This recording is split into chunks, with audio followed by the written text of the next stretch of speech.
What's going on, Gun Family? Urban Gun Reviews, and today on their episode of Friends with Guns, we got my man Shotcity in the building. So if y'all not subscribed to this man's channel, definitely one of the most underrated gun tubers that I think there is out there. Too much information out there. Look up this guy, Shotcity. Welcome to the show, my bro. Thank you, man. Thank you. I really appreciate that. I appreciate you coming on for real, for real. How you doing, though? I'm good, brother. I'm good. Just got done teaching a concealed carry class with my company Okay. and my company Nightfall Tacticians, and just ready to get on here with you and talk some guns, brother. No doubt, no doubt. So I like to hear. All right, so we're just gonna go through these questions, and the first question that I ask everybody is, "Where are you from?" So I'm from Akron, Ohio. Okay, Acktown, not Right too here. far. Yeah, I know a couple people from Akron. Nice little spot. Nice place. Yeah, it's a cool little spot. How'd you come up with your YouTube channel name? So the YouTube channel name is kind of interesting, right? All right. I was just like, what's something that people will relate to, but also something that, sounds cool and I can do a good intro with. Yeah. So I was just like yelling random stuff out. And then I was like, Shot City. I was like, oh, I can do a dope intro with like a news theme Mm-hmm. and call myself Shot City. And I was like, man, that just stuck and it sounded great. That's what's up. So that's how you came in with the intro, the Shot City, baby. That's how you Yeah. came in. Breaking news is that Shot City has a new gun. That's what's up. That's what's up. How long you been in the firearms? So I've been into firearms for about 10 years now. Okay. So I got my first gun when I turned 21. I was like, you know what? Let me get out here, see what this is about. Mm. So grabbed my first gun. It was a Glock 19. Had a great Popular. time with Popular. that gun. I bought every extended magazine I could get my hands on. Went to all the gun shows, did all that stuff, right? Right. But then I was like, oh, you know what, man? I don't get out and shoot enough. So I sold it. All Sold it to right. one of my dad's friends. And then that really sparked my habit, right? So I went gunless for about 2 years Okay. and getting a pretty decent job. I had some extra cash. I was like, you know what? Maybe I'll go back to that gun shop. I'm probably not going to buy nothing. They probably don't have nothing. Let me just go in there. Walked in there, picked up a 6 hour P229 and 40 cal. Okay. And that was the second gun I ever owned, and now I'm up to shoot. I don't even want to say the number. Yeah. That's what's up. That's what's up. So, what really got you into firearms? You think? So really what, attracted me to firearms, I've always been into guns, as a Yeah. little kid, having Nerf guns, dart guns, all that stuff. Mm. But then as I got older, a teenager, my mom would never let me have like BB guns and stuff. So I sneak over my friend's house, All right. older sisters to buy me a BB gun or something. And like from there, I was just hooked, right? I was like, I love this. I love shooting at targets. I love doing stuff like that. But then also, I went to college for criminal justice, right? Okay. And I was like, you know what? Let me get into firearms, learn a little bit more about them because if I get into the academy and the first thing I do is shoot myself in the leg,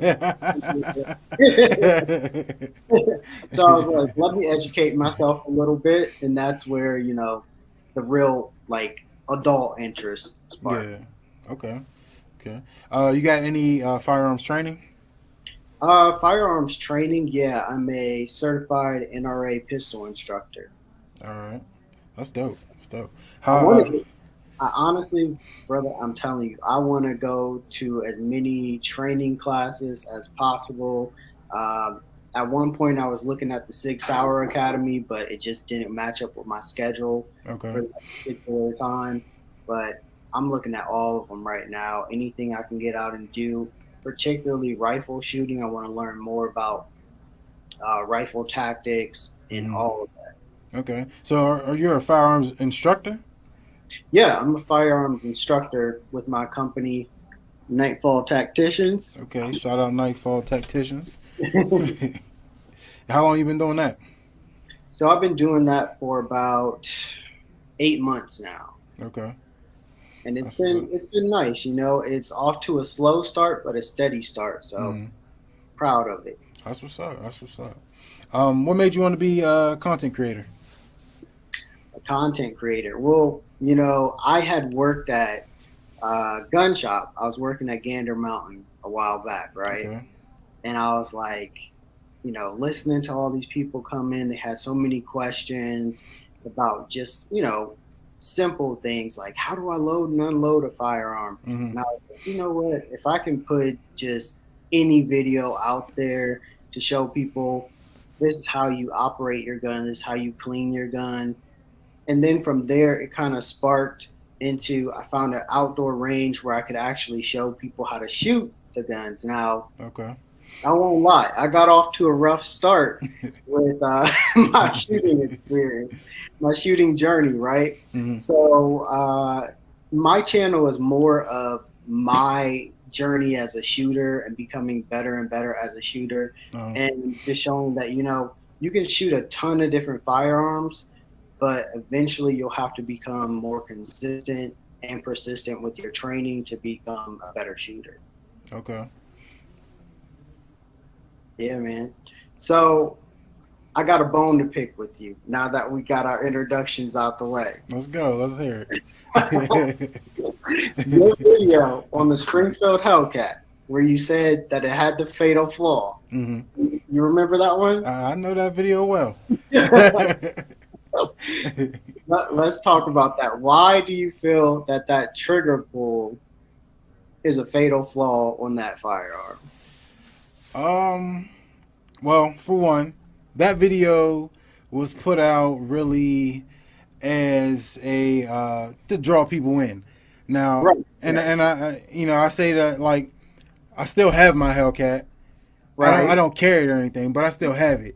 And to me, for somebody who or anybody really, it can happen to anybody, I would say, but anybody who's in a situation where you're fighting for your life and you don't do everything as technically sound as you usually do it.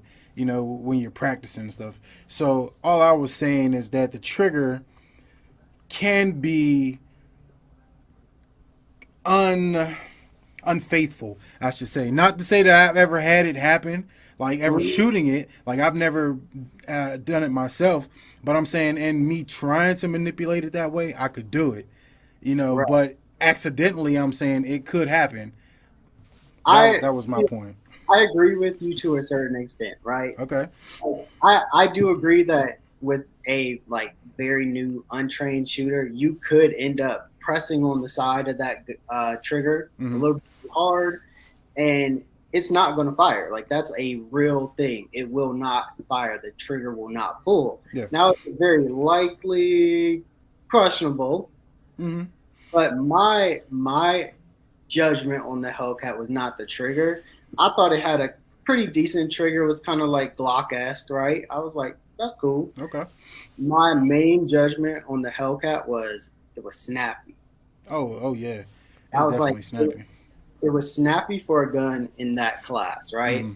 So like you got the 43 that wasn't that snappy, and the 43X isn't that snappy. Yep. Then you got the P365. That's kind of it was kind of snappy, but like not like the Hellcat. Okay. Just the Now P365 or the XL or both. I'm going to say both on that Okay. one. Okay. You think different? I disagree with that. I felt like I don't feel like the 365 was really snappy. Now the XL might be less snappy if it was snappy at all than the 365, the OG. But the Glock 43 was definitely snappy. The Hellcat was probably the more snappy of all of those, in my Wait, the opinion. 43 or the 43X was snappy to you? I've never shot the 43X, just the Okay, 43. okay. But I don't the know. 43 to me was maintainable. Like it was, Oh yeah, yeah, you it's know, definitely yeah, and like when I say snappy, I would say the SIG you can easily train to slight adjustment. yeah. Hellcat, you're gonna have to make a larger adjustment, but you can definitely train to it. I Oh, mean, you for can turn sure, the for sure, trigger and get on target. for But sure. my first couple of shots with that Hellcat, I was like, "Woo, this is different." Yeah, yeah, it jump around. It give you a little run for your money, but you don't know how much hate I got on that video alone. And I'm like, I'm just putting out content. Like it was like Right, not one of my early videos, but I'm just putting out content, and it started a conversation piece. You know what I mean? So I right, didn't right. mind it. But it was I crazy. love that video. I love. I was like, "What?" People just went off on me like, "What the f you talking about? You just stupid." Yeah, I'm like, "Damn!" Like I just put out a little video. I'm just putting information out there, people. That's all I'm doing. Like, Those are the yeah, best videos, though. right? Like I don't mind it. It's all fun and games. Yeah. Yeah. How long you been doing YouTube? YouTube. Let's see. I started in I want to say 2017, so Okay. roughly about 4 years, 3 4 years. Okay. What you EDCing right now? What was that? What are you EDCing right now? Oh, my everyday carry is a Glock 19. Glock 19. Okay. Yeah, man, Glock 19 with the Mariglow night sights, well, Maribold night sights, and I don't have it modded out in any special way.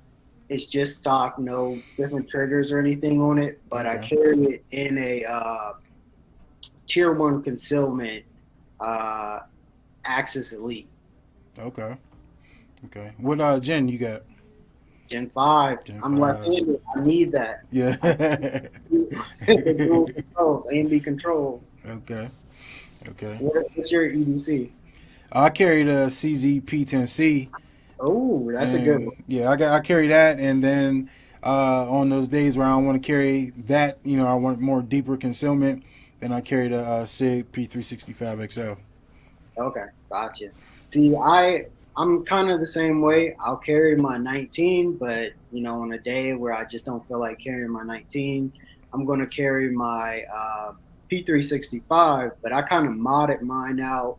I switched the frame out for an XL frame and just Okay. put normal slide on there. Hmm. And then right after I did that, Sig came out with the 5X, and I was like, "What?" So whatever. It uh, is what it is. what's your thoughts on guns with safeties? Gun Handguns. safeties. Handguns. All Yeah. right. So look, honestly, I don't mind a gun with the safety. Like 1911s are dope. They have two different safeties on them. But what I will say, uh, if you're gonna have a safety on a gun, train to that safety. Yes. You can't Yes. just sit there and say, "Oh, I'm never going to use it," because Hmm. that's like one time that you need that firearm, that gun is going to somehow be on safe. You're going to pull it, and nothing's going to happen. Yep. Yeah, So I definitely agree. my idea on safeties is as long as you're training with your safety, if it's your carry gun, if it's just a gun you own, who cares? Yeah. Yep. If it's just a range toy. But if it's going to be your carry gun, like a lot of people are carrying G2Cs. Hmm. Of course, they're carrying, 1911s. They're carrying uh, traditional double action guns that can be fired in both single and double action. Those are guns that you're going to want to train with because that, like a Beretta 92, I don't know who's carrying one of those, but There's some people out there carrying it.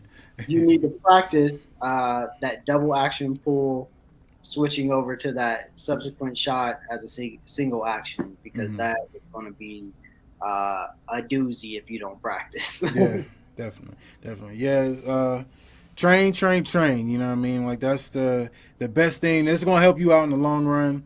And when I went to go buy when I got a Taurus G3, when I went to go buy mine, there was like three other people buying the same gun, and Oh I'm yeah, like, always. that's the main thing you want to train with that, because like you said, if you especially if you got a carry rotation, and you carry something without a safety, and then you carry something with a safety, you have to train with taking that safety off, and kind of build yourself with some muscle memory, so it becomes second nature to just draw your firearm and take the safety off at the same time. Me personally, I have guns with safeties, but I don't carry guns with safeties because I just prefer not to carry them, because it's just an extra step, I believe. All right. So here's my question for you, Mm-hmm. right? One in the chamber or not? Always one in the head. One in the head always. Always, always. I'll tell you this much. Like, I agree with that, Mm-hmm. but when I first started carrying appendix, I was way too scared to carry. Yeah. I was like, I gotta wait like 3 months and then I trust my holster and then I'll do it. Yeah, I mean it takes a while, and I wouldn't recommend anybody carrying with one in the head if you're not comfortable with it. You know what I mean? Mhm. You should definitely like do some training with it. With carrying one like that, and try to build yourself up for it. It's not just something you should jump out and just start doing. But yeah, I definitely, because like somebody used an analogy with me before, and they're like, it's like getting in a car crash and then want to put on your seatbelt. Like it's not going to work for you. It's You know. true. It's very true, but this is the other way to look at it too, right? So All right. like you can look at it as getting in a car crash, right? All right. Or you can look at it as I've lived however many years of life and never had to pull a gun. Do I need to carry one in a chamber right now while I'm not comfortable yet? Or should I wait because I know the chances of me getting into something where I need to pull a gun are very low? Mm-hmm. Wait a little while, get comfortable, then start carrying that way. And I'm prepared for that situation if it ever comes up. God forbid. Yeah, I mean, like I said, comfortability. Like you got to be comfortable with it, and if you're not comfortable with it, then you need to practice on drawing and racking that round. Getting that round Oh in the yeah, chamber, so then you have faster reaction time to be able to keep yourself safe if you need to. But I mean, I definitely understand where you're coming from with that. oh yeah. Makes So, sense. um, what's your thoughts on carry guns with lights and red dots? oh, all right. So red dots. I like red dots for the range. I'm not trained enough on a red dot yet, or at least on a pistol. Now a rifle, all day, baby. But a pistol, not quite yet. I have pistols. I got like 3 or 4 Glocks with red dots on them. Just haven't had enough time because of ammo prices and Yeah. whatever else to get out to the range and train enough with them. Hmm. But lights are a must on a carry gun. Okay. Lights are an absolute must. And I would say if you eliminate red dots and you want to go laser versus light, I'm going to tell you light every time because a light gives you a tactical advantage of I can blind whoever or whatever Hmm. I'm shooting at before they even get the drop on me. And then with the Okay. laser, I shine a laser across the room. I don't know where you're at. I haven't lit up the room. I can't tell where you're at.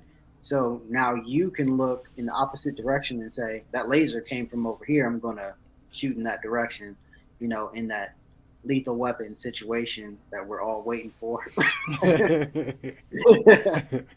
Okay, okay, it makes sense. Makes sense. I gotta agree with that. Um, I know you said the Glock 19 was the first gun that you ever purchased. Why did you pick the Glock 19? um, Honestly, I think if I think back to it, I think I watched a Hickok 45 video on YouTube, The legend, and the legend. and he was shooting a Glock 19, and then he said it was the most popular handgun in the world uh, ever sold and used. I think maybe in the world or by Americans or something. But I was just like, we'll go check that out then. I Okay. went ahead, checked that out, picked it up, fit perfectly in my hand. I liked the trigger pull. Uh, Talked to a few other people I knew that had guns already, and they were like, "Yeah, man, you can't go wrong with a Glock, so go ahead and do that." Okay. What made you buy your first firearm?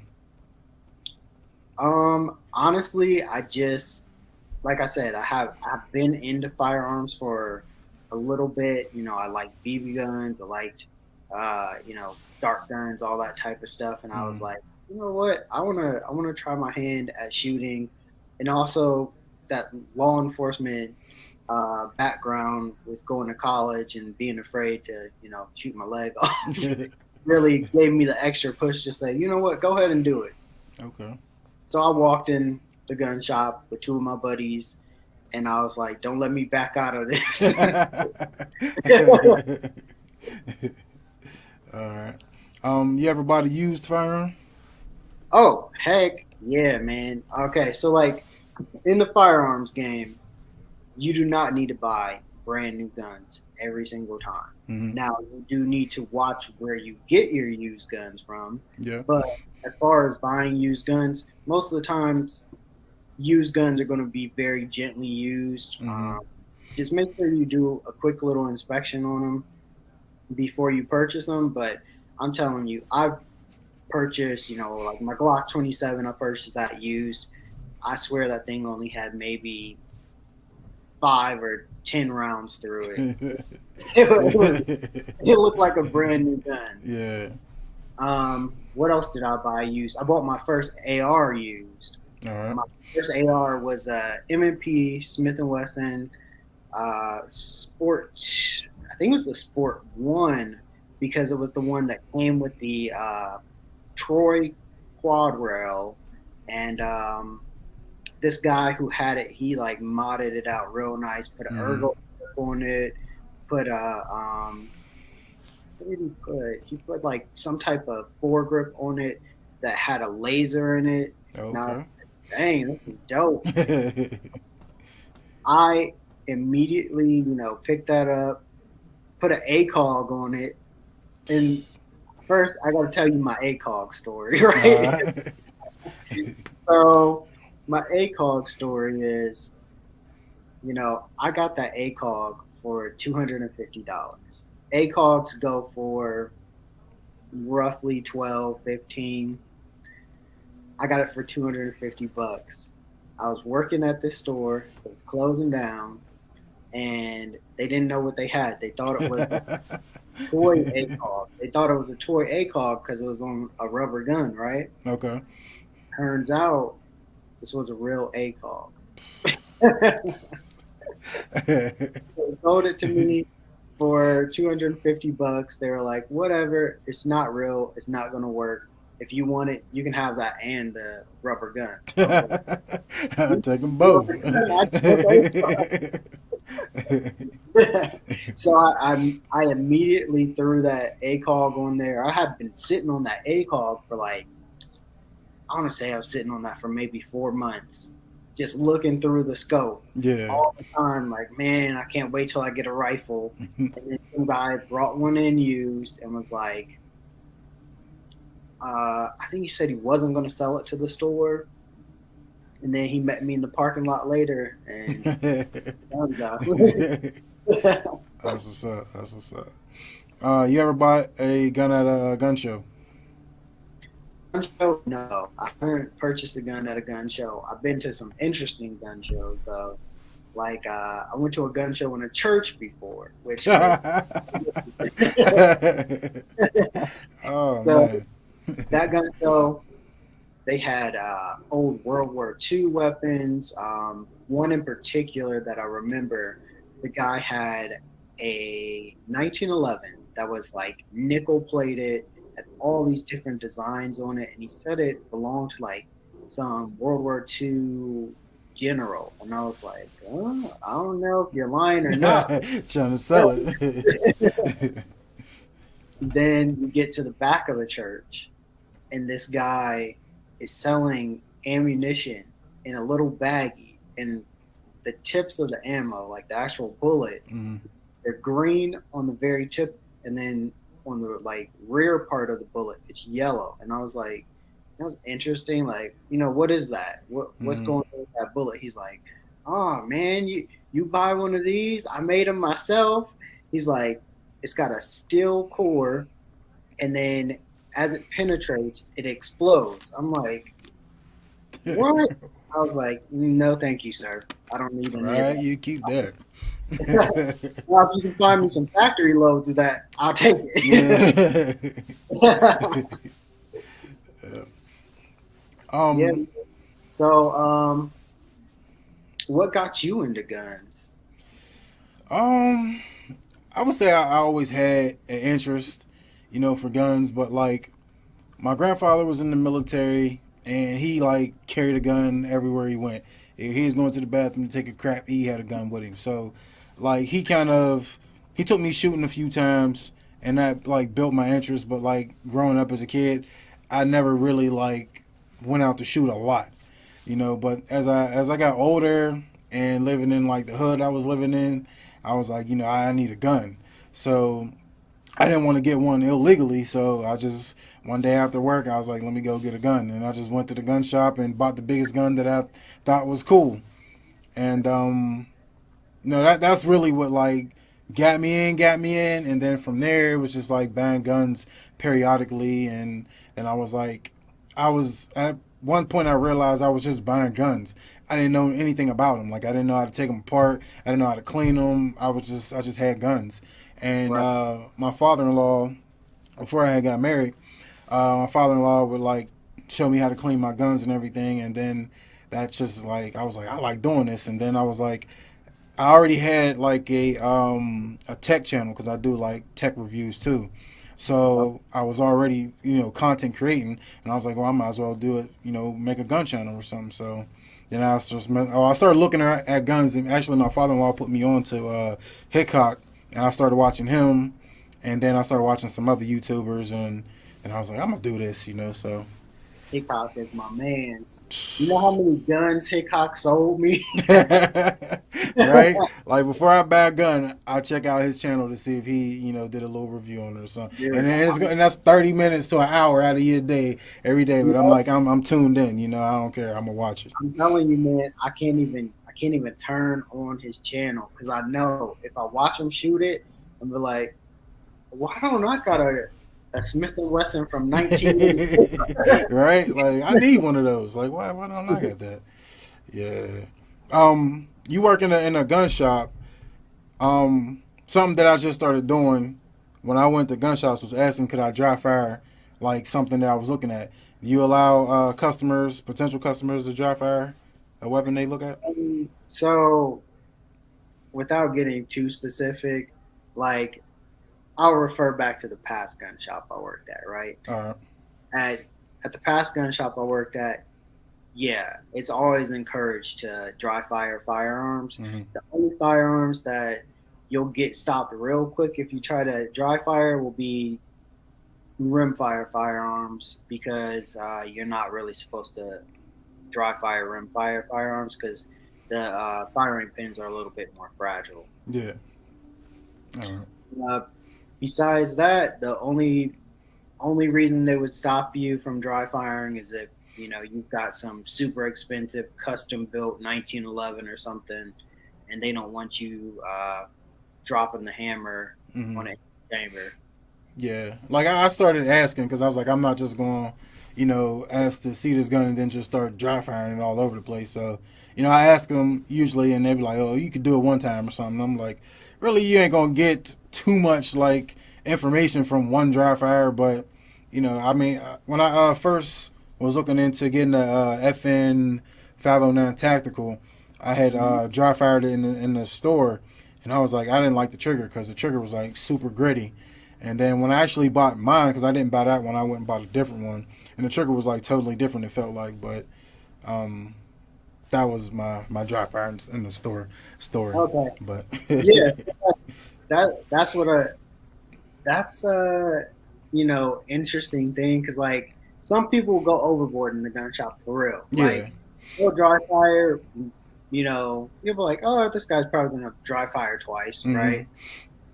You'll have some people click a revolver 20 times. Dude, what are you doing? Yeah. But like for the most part, I don't think anybody should mind you dry firing, especially like any of the, polymer wonder guns of the world. Yeah. You're totally fine to do that. But also like dry firing is really testing the gun. Right. Like Right. I'm not going to be able to put rounds through this firearm. I at least want to know what that trigger pull is like, and I encourage anybody who's going to purchase a firearm to test that trigger out because like we were talking about before, the Hellcat versus the 365. On paper, those guns are relatively the same. Yeah. Yeah. You pick them up and pull those triggers. Now those are totally different trigger pulls. Yeah. Yeah, one feels almost like glass breaking, the other one feels like hitting a drum. Mm-hmm. It's really different. So when you have a chance to dry fire, highly encourage it, and highly encourage even after you buy your pistol, just practicing at home, dry firing over and over again, and that's going to make you a better shooter. Yes, sir. Yes, sir. All you hear the horror stories in gun shops. You got any horror stories? Oh, do I have some horror stories?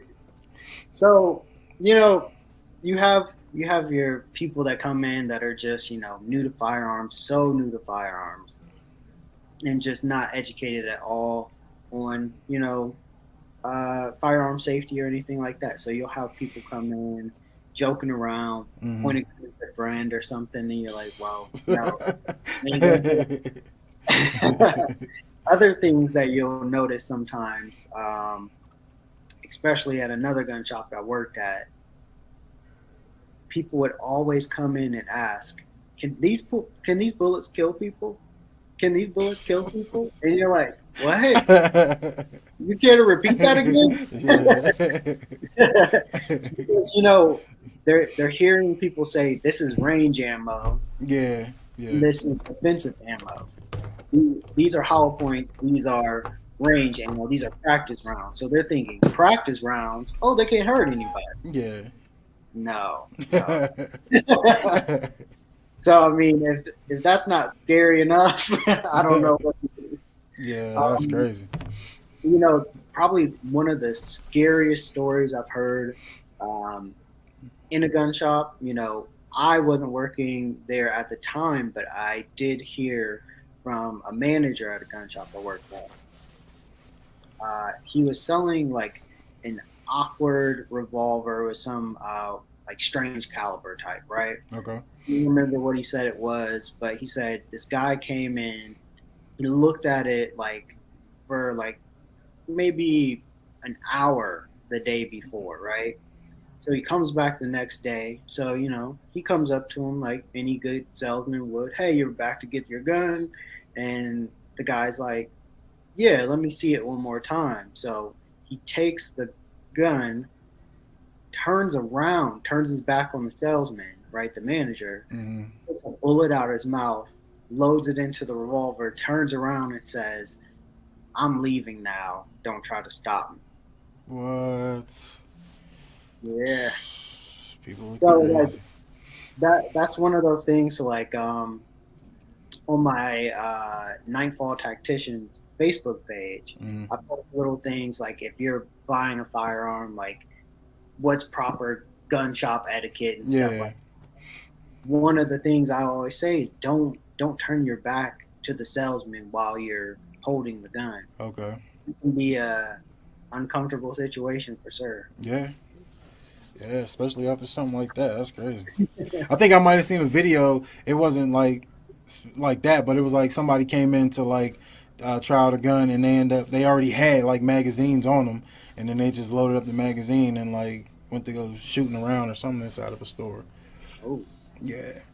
yeah. Um. Any gun. Any gun that you would like to get, but you think the price is too high at the moment. Um, guns that I currently have my sight set on. I've got my sight set on Daniel Defense M4A1 Okay. in Tech Plus. So that's one that I definitely want, right? Mm-hmm. I saw some dude with one of those on Instagram, and I was like, "Oh, I didn't even know I wanted that." Um, Second gun that I really want, and a lot of people are going to hate me for this, but I want a Kimber. I don't even know the particular model, but it's the one that the LA SWAT team uses. I want that Kimber, All right. and I wouldn't mind having a FN Scar, but like that's a $4,000 gun. Yeah, yeah. No. That's my dream gun right there. That's my dream gun. Yeah. What about you? What are some of the guns that you have your sights set on? Um, I just got turned on to the CZ Scorpion, and I think Scorpion? yeah, I think I'm gonna grab What? one of those. No, don't go Scorpion. Don't go Scorpion on me. Come on, you're about to make me break open the safe again. Yeah, I think that's probably gonna be the next purchase. All right, man. I'm about to break open the safe on you because look, I went through that struggle of picking the right 9mm subgun. Hmm. I was like, CZ Scorpion looks dope. I don't know. Maybe I want that. Then I started looking at my dream gun at the time was a UMP 45, H&K UMP 45, Okay. because that's the gun that Will Smith used in Bad Boys 2 when he All shot right. Ferrari. All And I was like, that's badass. right. But after learning that it was a 45 caliber and how expensive they were, I was like, all right, let me tone that down. They're really hard to find. Let me look into something else. So I looked into an MP5. I was like, I don't really want an MP5. It's kind of old school. Yeah. Then I saw the 6 Hour MPX. Boy, oh boy. That is hands down my favorite firearm of all time. Okay. 6 Hour MPX. I think that gun has applications for just about anything. I've shot it out to 200 yards, very accurate, with just a red dot, no magnifier or anything. I think it's a perfect home defense weapon. I can put that gun in my wife's hands right now, and she'll hit on target every single time. All And right. like I'm telling you, uh, I switched the SIG trigger out for a Timney trigger. Hmm. It is one of the smoothest, lightest trigger pulls that I've ever felt, and there's no gun that I feel more confident with. All right. Now, Respect. Zig, you owe us some money because we took the hell out of that gun. Right? Just go ahead and send the checks. Just send them. You know. How often would you say you clean your carry gun? Okay, so I'm terrible about cleaning guns. Like, I got a buddy who will come over and he's like, "Is that Daniel Defense dirty?" I'm like, "Yeah, man, I don't really clean my rifles that often." He's like, "Can I just take it home?" So cleaning my carry gun, I like to keep my carry guns pretty pristine. Those are the only ones that I am gonna keep up with. Um, I'll clean it every time after I shoot it, just to ensure better function. Okay. So yeah, I'm definitely cleaning those carry guns, keeping them pristine.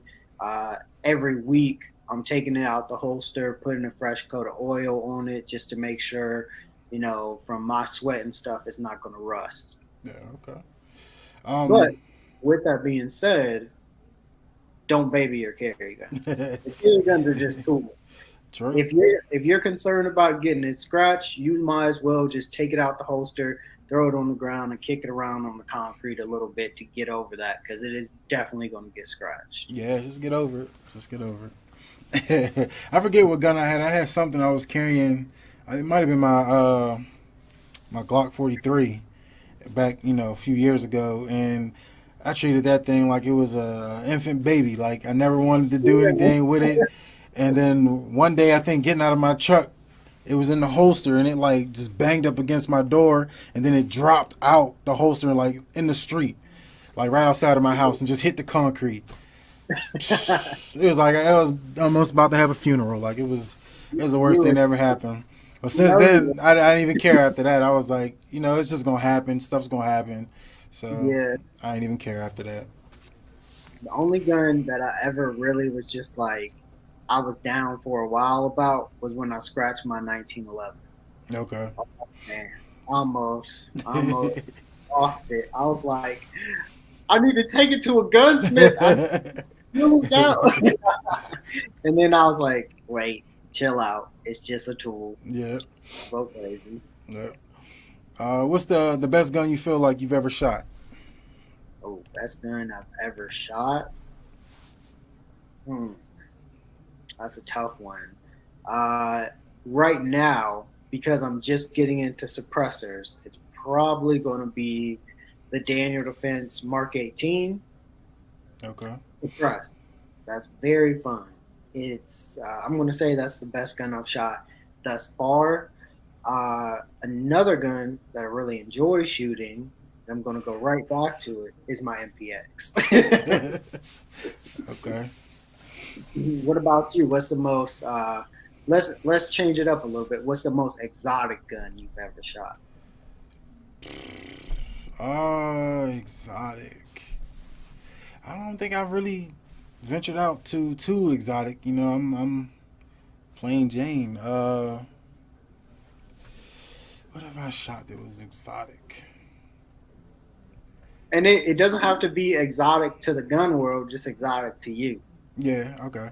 Um, I probably have to say like my Draco. That was probably That's fair. exotic for I'm me. not, honestly, I've never shot anything on the AK platform. Okay. Yeah. I've never shot anything on the AK platform. I've got a gun on order that. Okay, let me explain this first. I want to like the AK, but I don't. Right? I just don't like the controls. I don't like the functionality. Now, the reliability of an AK, I respect that. The 7.62 by 39 round, I respect that. Mm-hmm. Right? But I just can't. I can't mesh with that AK platform. So what I did, I went and ordered a CMMG Mutant. So the Mutant is basically a mix between an AK and AR platform, Mm-hmm. and I can't wait to get it. Can't wait to shoot it, and maybe we can do a little collab video. For You can sure. come out to Ohio, and we can go down to the range and shoot that. For sure. For sure. Yeah, that was gonna be one of my questions I asked you too. Like, would you prefer the AR-15 or the AK-47? But Hey, you kind of delve in that already. yeah, See, I'm an AK guy. Like, see look at that AR. yeah. I mean, I like ARs. I like the AR-15 platform. I think I just like the 7.62 round, and I like that you don't have to clean it every time you shoot it, and you just let it get dirty, and don't have to baby it all like that. But I mean, I respect that. I've talked to a lot of guys who are, former military or still active, and they'll tell you pretty much 100% of the time, they'll tell you, hey, like the ARs, they're good, they're accurate, but at the end of the day, those AKs, when they get to chopping, they they keep working. yeah. One guy told me a story. He was over in Iraq, like I mean, it probably had to be like around like early '90s Iraq or something. Hmm. Uh, he was out there, saw a car get basically blown up. They went into the car later on just to, like assess the damage and things Hmm. like that. They found an AK in the car.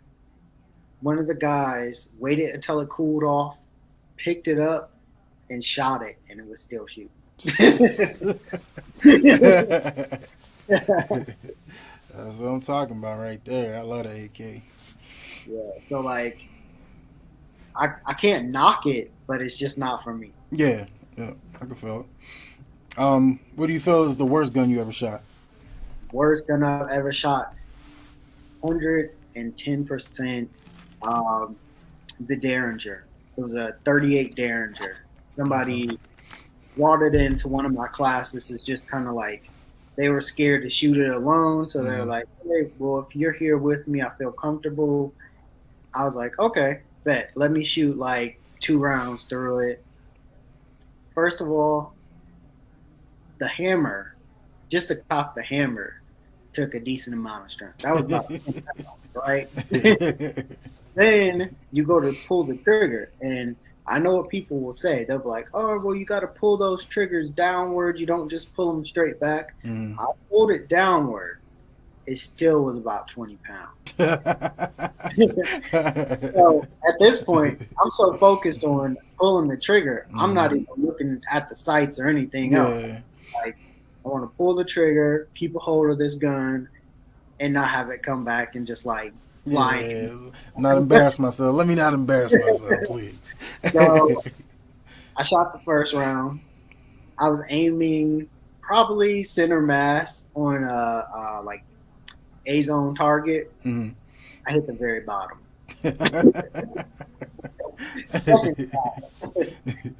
Same thing with the second shot. I was like, yeah, we're not going to shoot this.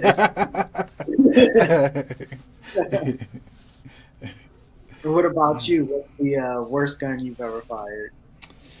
Worst gun I've ever fired, hands down. Well, I'll give you two. I'll give you two. The high point was a C9. See, I've never shot a high point. Yeah, Why do you think it was so bad? and really, I don't think it's the gun. It's more of the mag. Like the magazines that they have are just like terrible. They're built terribly, and I just had so many hangups that it just made it like not a fun experience. But Okay. other than that, like I don't really like the blowback system that they have either. So probably that combination, I didn't like it. And my second one would be the Diamondback DB9. I shot Oh, you that. shot one of those? Yeah, like I don't know why when I first started my channel, I was infatuated with the DB9 because it kind of had a Glockish look, but I like mean, nothing like the yeah, I functionality of a feel Glock. you on that. I feel you on that 100%. I was looking at that gun so hard, like Yeah, 43s were out or the 42s. I was like, man, that's got to be a good gun. It yep. looks like a Glock. But I'm sorry, man. I have to interrupt you. Go No, you ahead. good. You good. Yeah. So I bought that and I took it to the range and I shot it. And when I shot it, I had to put it down and like look at my hand because I thought like maybe it exploded or something in my hand because like my hand was just throbbing. And I'm like, what the hell is going on? And I got through one magazine and I was like, I've never shot it again. Like my hand was in so much pain. It's just so uncomfortable to hold. And it's like the recoil, it just felt like it shoots like all the way up your arm. Like it's Wow. terrible. It was terrible. Wow. That was probably my worst shooting experience ever. That makes me interested now. Right? I have that affliction too. Like You if know, somebody says that a gun is terrible, then I'm like, well, let me see how terrible it is. Like mhm. I have that same thing. But like, so like, I'm a recoil junkie. So like, I like 10 millimeter a lot. Okay. So I'm always seeking out like the next round that people are saying, "Oh man, that's too snappy. You don't want Yeah. to deal with that." But I do remember those Diamondback nines when like the Plus P and Plus P Plus ammo had just really hit mainstream. Yep. Everybody was shooting that the Plus P through their little Diamondback nines. Blowing them up. Blowing them up. Oh man, that's why you can't find the Diamondback nine anymore. Right? Yeah, I think they just came out with like maybe a Gen 4. They have like a new one that Now came out not they too long ago, I thought. full size gun. I've seen a full size gun Yeah. from. Yeah, it looks decent. I don't know if it's good or not. Yeah. Yeah. And I think they kind of jumped up in prices too. I was like if they were around what they were before and like the 200 range mark, I was like I might just get one just for shits and giggles, but I'm not paying like $300-$400 for a Diamondback.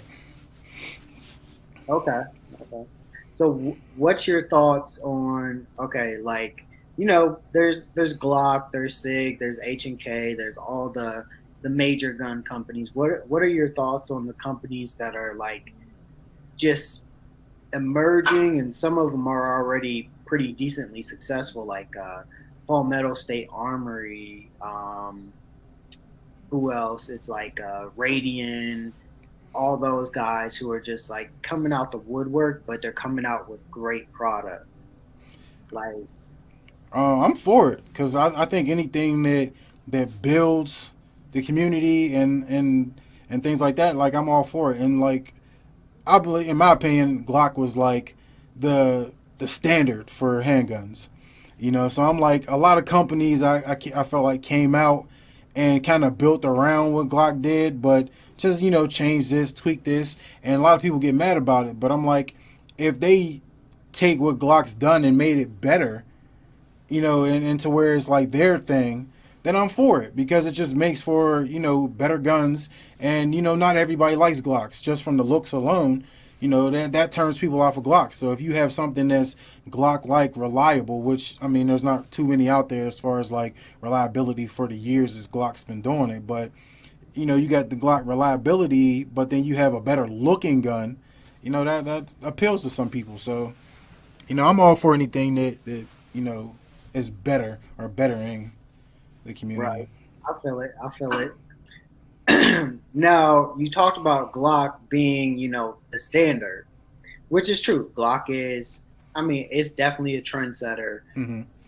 in the market, right? But at the same time, Glock is more of like a trendsetter in the sense that Apple is a trendsetter, right? Not to cut you off, but I promise you, if you watch any of the other like interviews I did from like before this one, and like I just did one earlier, I was talking to Homeboy Tactical. I don't know if you know him, but I was talking to him, and that's the same comparison I use. Like I compare Glocks to Apple phones because you're gonna get like the minimum like upgrades when it comes to changes, Oh yeah, oh but yeah, it's the standard. Like, and exactly. everybody makes an accessory for it. It's like the They don't do a lot, but what they do it very well. yes, yes, yes. I'm telling you, I tell everybody that same thing. Like That's Apple what I and Glock, same thing. all say. I'm like, they're like the Apple of the gun world. You're expecting them to make that new touchscreen. Yep. They're in there, put those. You waiting on that folding display, and they come Yep, out with the same design that they had last time, and they just add something different, a light or a scanner or something like that. You're like, I didn't know I needed that, but since they put it on there, I'm gonna get it. right, right. Yeah. What would you consider yourself a fanboy to any manufacturer, and why? Oh, I'm a Glock fanboy, 110%. Um, I got over 30 Glocks, so like, there's no denying it, right? Yeah. Then Daniel Defense for rifles. It was kind of like the first premium brand of rifle that I was ever introduced to. Mm-hmm. Now that I'm learning a little bit more, I still love my Daniel Defenses, but I'm learning more about like the LMTs of the world, those type of higher end rifles. Now, am I ever going to switch to those? I don't know. Okay. Yeah, I had a Daniel Defense when I first got into guns a little bit, and I got a Daniel Defense. It was like my brother-in-law. He gave it to me, and I think it was like a DDM4 V11 or something Oh, like that.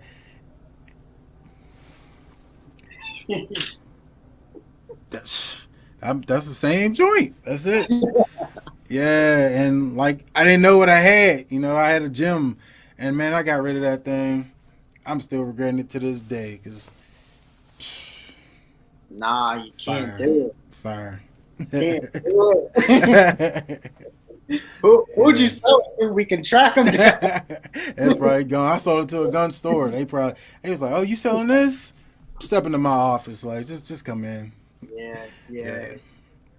I have a bunch of those that I'm salty about. Like I had a FN 57 Okay. back in what, like 2016, Mm-hmm. and this before it was all the hype surrounding the FN 57. So I was like, I went out, I shot it.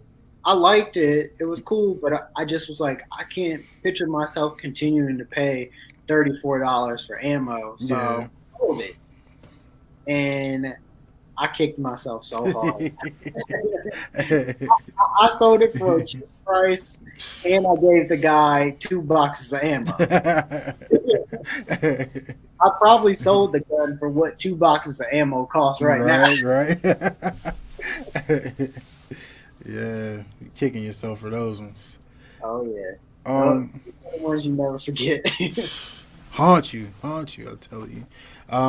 Inside or outdoor ranges? Which one you prefer? Oh, I'm always outdoors now. I started indoors just because I didn't know any better, right? I Yeah. didn't know that there were so many outdoor ranges available to me in my area. Mm-hmm. And I don't really have anything against indoor ranges as long as they're clean. Now, you walk into some of these indoor ranges and they are filthy. Like there's lead dust everywhere. They look like they haven't been cleaned in forever. Yeah. That's not okay with me. Like, people who clean shooting ranges and people who help to maintain shooting ranges, they're required by the EPA to get blood tests every single month, Oh yeah. sure that their lead levels aren't raising. Mm-hmm. So if they have to do that, and I mean, for most of us, it doesn't matter, right? We go to a shooting range maybe once a month, right? Uh-huh. Twice a month, right? But for the guy who lives very close to his indoor shooting range and he's going every single day, and it's a dirty range, that causes some concern, right? Yeah. You concerned about that. Where outdoor shooting range, you don't have to deal with that. You can go outdoors. There's fresh air.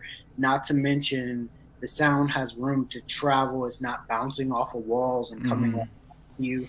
So you're not getting all that percussion of the gunshots in your chest. Um, it's just an overall more enjoyable experience, and not to mention at outdoor ranges a lot of the times you're going to be spaced out better, Mm-hmm. so you're not going to be right on top of each other, because we've all been to a shooting range where it's that one new guy in there and he's just Fiddling swinging around over there and like. and you're like, dude, I'm gonna have to go talk to him now. Yeah. Yeah, I've had that happen. I had to pull my wife over. Like, look here, come over here, because Yep, I don't know what they doing over there. And yeah, exactly. yeah. Um, I can feel that. Like I've went to a few outdoor ranges, and I guess I always say they're positive experiences, but it was like in the dead of winter. So it was like snow everywhere, and like I loved it, but I hated it because I don't really like shooting like that cold because I'm like my fingertips go numb, and then it's just a wrap after that. But Right. it's definitely a fun experience. I do like shooting outdoors, but my main experience would be indoor shooting, because it's readily available all times. So Yeah, I mean, I get that. I totally get that. For me, once I started shooting outdoors, I just couldn't go back to indoor ranges. Like, yeah. if I'm going in to pop a couple rounds, like I'm only gonna shoot like 50 rounds or something. Mm-hmm. Nothing wrong with going indoors. Like I said, if it's a clean range, they maintain their range, I'm down for it, whatever. But if I have a chance to go outdoors, I'm going outdoors. Yeah. And I prefer. I think I should. I want to go like start going outdoors more because then I can work on drawing and firing at the same time Right. because I can't do that indoors. So that's just another thing that I'd like to start doing. And also, like, when you got your rifles out, you get a chance to stretch your rifles out, because most indoor ranges you get what, maybe 75, 80 feet. Yeah. That's nothing for your rifle. Yeah. Right. It's a good it's a good point to zero, and you got a nice flat range indoors to zero your rifle. Mm. But I mean, when you want to really stretch it out, you'll be surprised how far a 5.56 round will actually go accurately. Like, furthest I've shot a 5.56 is 600 yards and hit a steel plate. Okay. I know of some ranges out in Ohio that go out to 1,000. So, All right. Best handgun caliber in your opinion and why? ooh, now this is a tough one, right? So, I used to be a 40 junkie, Mm. right? I used to love 40 caliber. You couldn't tell me nothing. You're like, oh, why do you shoot a 40 caliber? Get a 45. Oh, why do you shoot a 40 caliber? There's no snappy. Get a 9. Nope. I was stuck on 40. I was like, you know what? The FBI uses 40. All the cops are using 40. Mm-hmm. I'm shooting 40.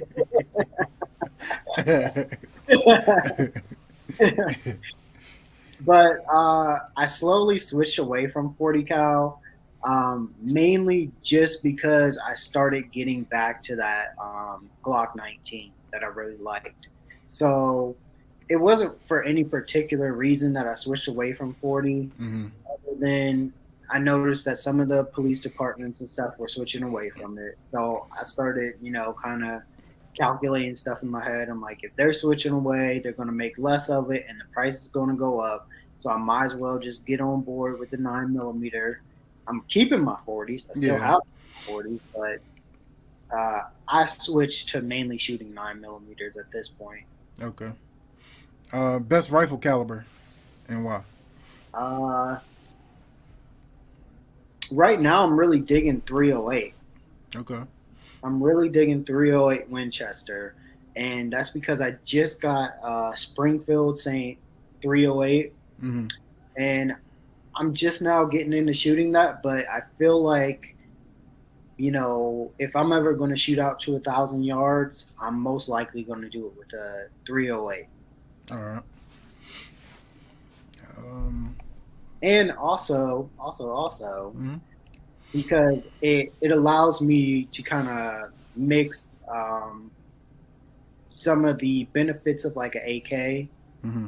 with the AR platform. Okay. So, like, you still have that 7.62 30 caliber round, but you just got a lot more powder behind it. Mm-hmm. What do you think about 300 blackout?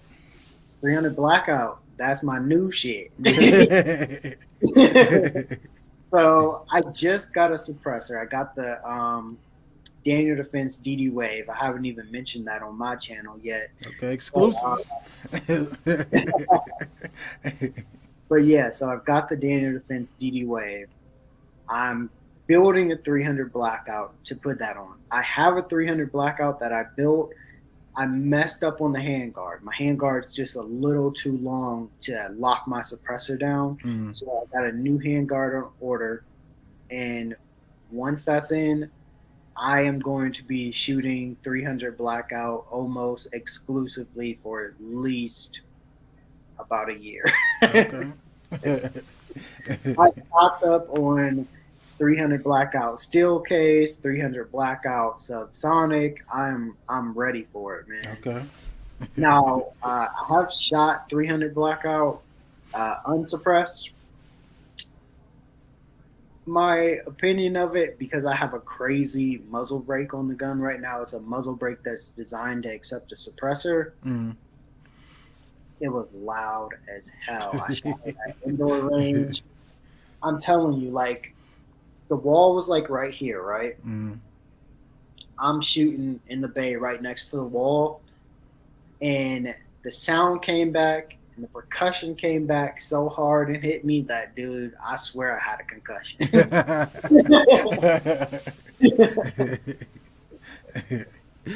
That's crazy. Most money. What you say? You? Oh, sorry. No, what you about good. you getting into 300 blackout? I haven't shot a 300 blackout yet. It's on the list. Like it's something that, like when it started like kind of taking off, everybody was grabbing it, and then like I was like, well, I didn't really want to jump on it at that time because it was the new wave, and when stuff is more popular, everybody grab onto it, price go up. Then the pandemic hit, and then like prices just got astronomical. So I haven't got to it yet though.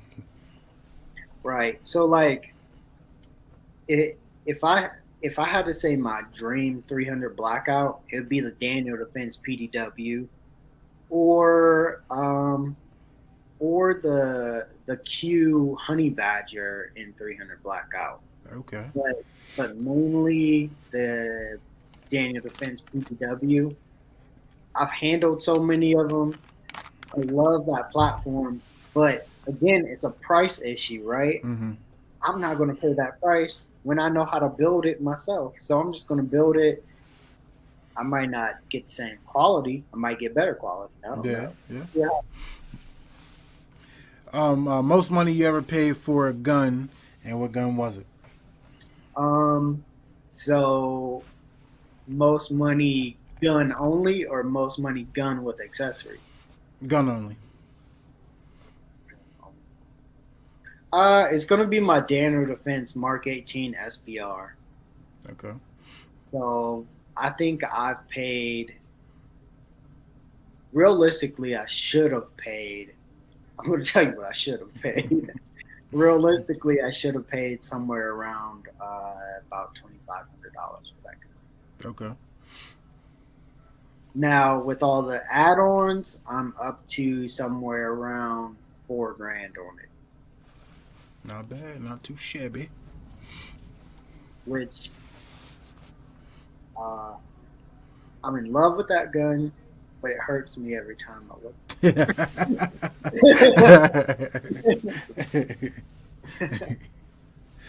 What uh, about you? What's your most expensive gun thus far? uh, what I got? I think maybe my Springfield Saint.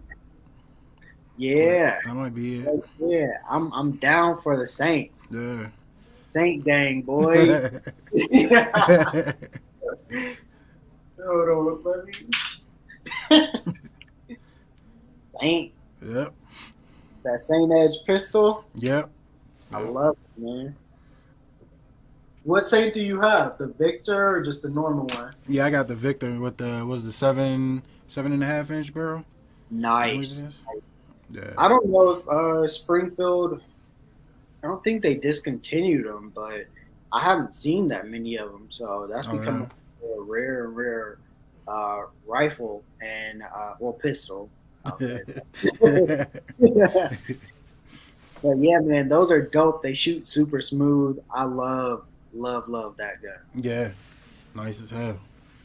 But yeah, I forget what I paid for it. It was maybe like 11, 12, something around there. We got a deal on it then, because right now they're going for 12, 13. Yeah. Mm-hmm. Yep. Uh, dry firing, good thing or bad thing? Oh, I love dry firing, 100%. Um,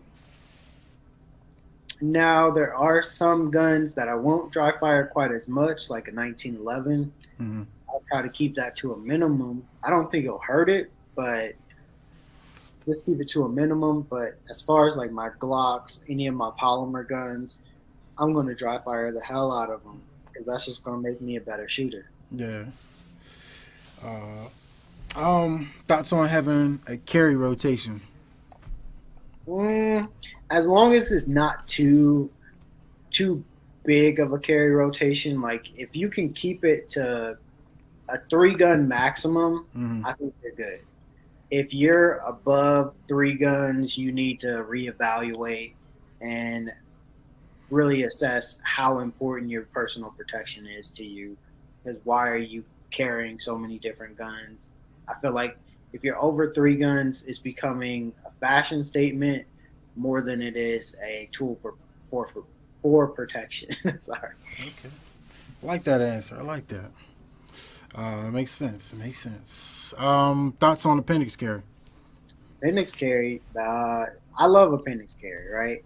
And I'll tell you the reason I like appendix carry is because I was watching the Warrior Poets videos, and John Lavelle, really like his channel. Mm-hmm. He's dope. So he was showing, the advantages to appendix versus carrying on your hip, and I was like, I've carried on my hip before. I Mm-hmm. didn't think it was dangerous or anything, but then he started showing like sticking this pole down his pants, like to show where the route of the bullet would travel. So on your hip carrying, it showed that it would like go straight through your carotid artery of your leg, and I was like, hmm, dang, that's or not carotid. What am I talking about? Femoral artery of Femoral. your leg, Okay. right? So go right through your femoral artery, and I was like, dang, that's crazy because like unless you really got a tourniquet on you, You that's the did. end. Yeah, you did. So then he showed appendix carry, and appendix carry, he was like, you might hit the jewels, but at the end of the day, that's not going to kill you, and most of that bullet impact is going to either hit the dirt or hit somewhere away from your body. At worst, maybe get you in the foot. Hmm. So I was like, hey, that just makes sense. Yeah. What about Uh, Me personally, I carry appendix, but being I'm a bigger dude, so I got this gut. It kind of stab me and jab me and stuff like that when I go to sit down in my truck or sit down anywhere. And you? then I ran across the Jack's Tactical or JX Tactical Fat Guy holster. And when I started carrying that, I could carry my CZ appendix, and I didn't have any problem with it. So ever since I got that holster, I carry appendix. I used to carry like 3 o'clock with my guns, but now I carry appendix most times. Dope. Yeah, I've never heard of that company. I'm gonna have to check that out. That sounds dope. Yeah, I think Black Diamond Guns and Gear. I think their name is the one guy. I think his name is Josh. He did a review on it, and ever since then I grabbed one and I did a video on it. It's pretty good. I like it. It's probably my most comfortable holster, especially for appendix carry. It's definitely the most comfortable. Yeah, I I struggled with holsters for the longest. Like I've had everything from my Uncle Mike's when I first started off carrying, and I had no clue that Uncle Mike's was straight trash. Then I stepped it up to like some other in-store brand holster that I Hmm. didn't know what it was. It was okay, but it's just one of those things where it was like always bothered me, rubbed me the wrong way. And then I switched to an alien gear, and I was like, all right, I'm gonna drop some money on the holster this time. Hmm. Got alien gears, rock with those for a while, then just said, you know what, I'm gonna step it up another notch, and then that's when I finally committed to the tier one Is that that concealed Bravo holster. concealment? Yeah. But that took me so long. It was crazy. It was like I went through probably 50 holsters before I got to a good one that I was really comfortable with. Hmm. And it was all because I was being cheap. I Yeah, was like, definitely. I'm not dropping $100. I'll keep buying these 30 and 50 and Hmm. $15 holster until Yeah. I get it right. And I should have just dropped that extra money, being comfortable. And at the end of the day, I probably would have saved a couple $100. Yeah, I mean that's kind of my thing too, because like if you ordering holsters online, like you don't really have the opportunity to test it out. It's like if you buy it and you don't like it, you stuck with it. So I've definitely bought my share of just budget holsters, and ran with them. I found some good ones, what I mean. But I think my Fat Guy holster was probably my most expensive. It's probably about $80, and that was my most expensive holster. What you think about Safari Land holsters? You ever tried them out? So I have like two Safari Land holsters. Um, I got one for my 6 hour P 938, and then I've got one for like a Glock. It says a Glock 17, but for some reason the only thing that really fits in there tight is my Glock 21. I don't understand that. But yeah, so I like those holsters. They're really nice. Like the one that fits my Glock 21 is like more of like a paddle holster Mm. that fits on the hip. It's cool. I don't use it as much. I never even really got into using it that much. It's just something that I wanted because I was like, hey, carrying a Glock 21 sounds cool, right? But then if you're talking like the Safari Land, like what is it? Leg holsters, like drop leg holsters, or more of those like mid length holsters. I'm down for that. I want one of those so bad, especially with like the what is the QLS system on it, Hmm. where it's detachable and you can pretty much connect any holster with it. I want one of those for a Glock 17 with a red dot on it. And basically, this gonna sound real nerdy, but it's true. It's gonna be my Call of Duty setup.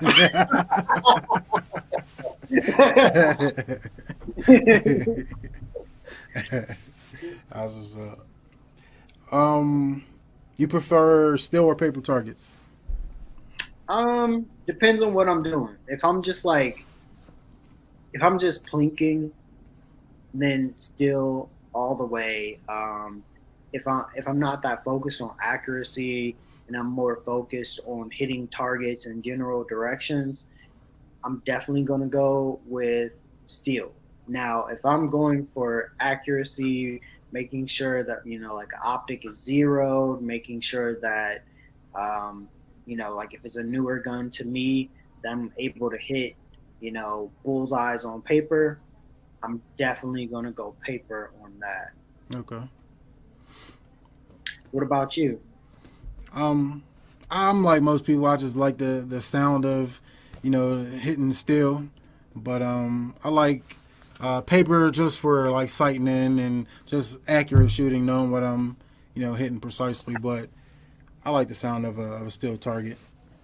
I, I guess I should have said that different because I agree with you on that a lot, right? So like not so much with pistols for steel because like it's fun to shoot pistols at steel, but at the same time it's hard to walk in your shot on a steel target. Hmm. So paper is better for a handgun in my opinion. Okay.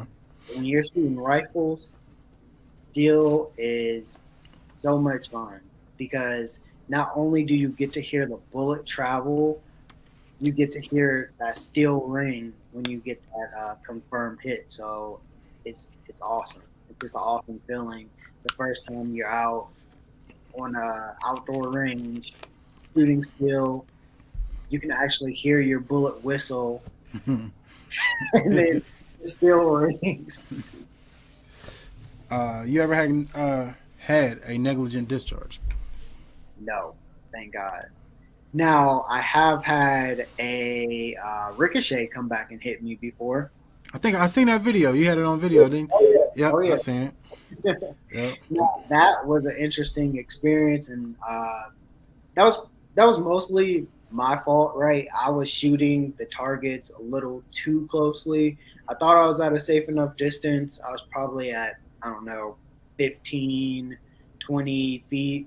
Hmm. I was like, oh, this should be fine. The targets are designed to fall. I guess I hit like the bottom part of like one of the stands of the targets, Hmm. came back, hit me in the leg, and I don't know if I mentioned it on that video or not, but I actually had for several weeks the imprint of a sideways bullet on my leg. Oh Like, yeah. I, What gun was that you shot? that was my Glock 23. Glock 23. Yeah. So again, back when I was a 40 fan. um, any guns that you're looking forward to getting?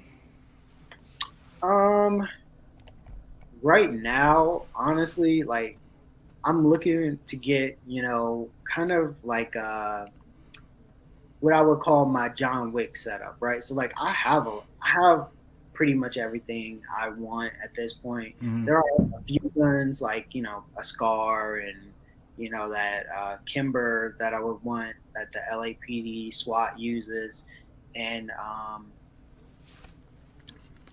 that M4A1, right? So like those are guns that I really want, but do I need them? I don't really need them, but I don't need any of these guns really. I want them, and Yeah. it's freedom to have them, right? Right. Right. So to answer your question, at this point, I'm more so working on whittling down my gun collection to more of like a John Wick kit, right? Hmm. That's the way I call it, or like my perfect video game set of loadouts, right? Okay. So I've got a lot of guns that I look in my safe and I'm like, why do you have that gun? Like, what is that for, dude? I'm like, yeah, I know I bought it for a YouTube review, or I thought it was interesting. Hickok talked me into it. Damn Hickok. But at the end of the day, I know that whenever I buy one gun, like I have two car PM9s. I got a sickness, dude. Like I have four Mark 18s behind me, and most of my pistols I have doubles of because I'm always thinking like if I end up really liking this gun and I have to use it in a defensive shooting, it's going to get taken from me for however long. So I want to have another one.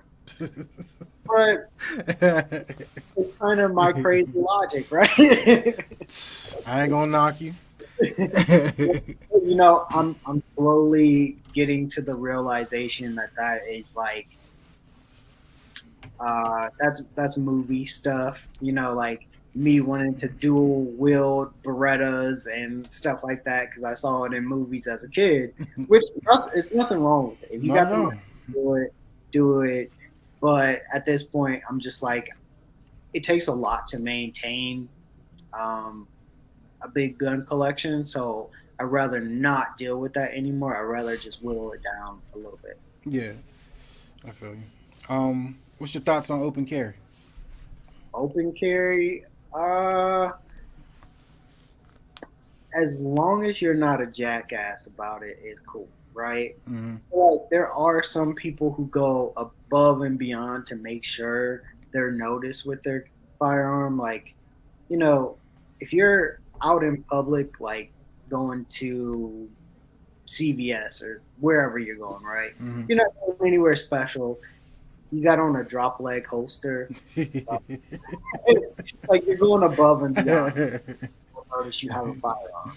Now, if you're just going to carry it, on your hip or maybe on a shoulder holster or whatever, I don't really like shoulder holsters, by the way, but if you're going to do it, fine.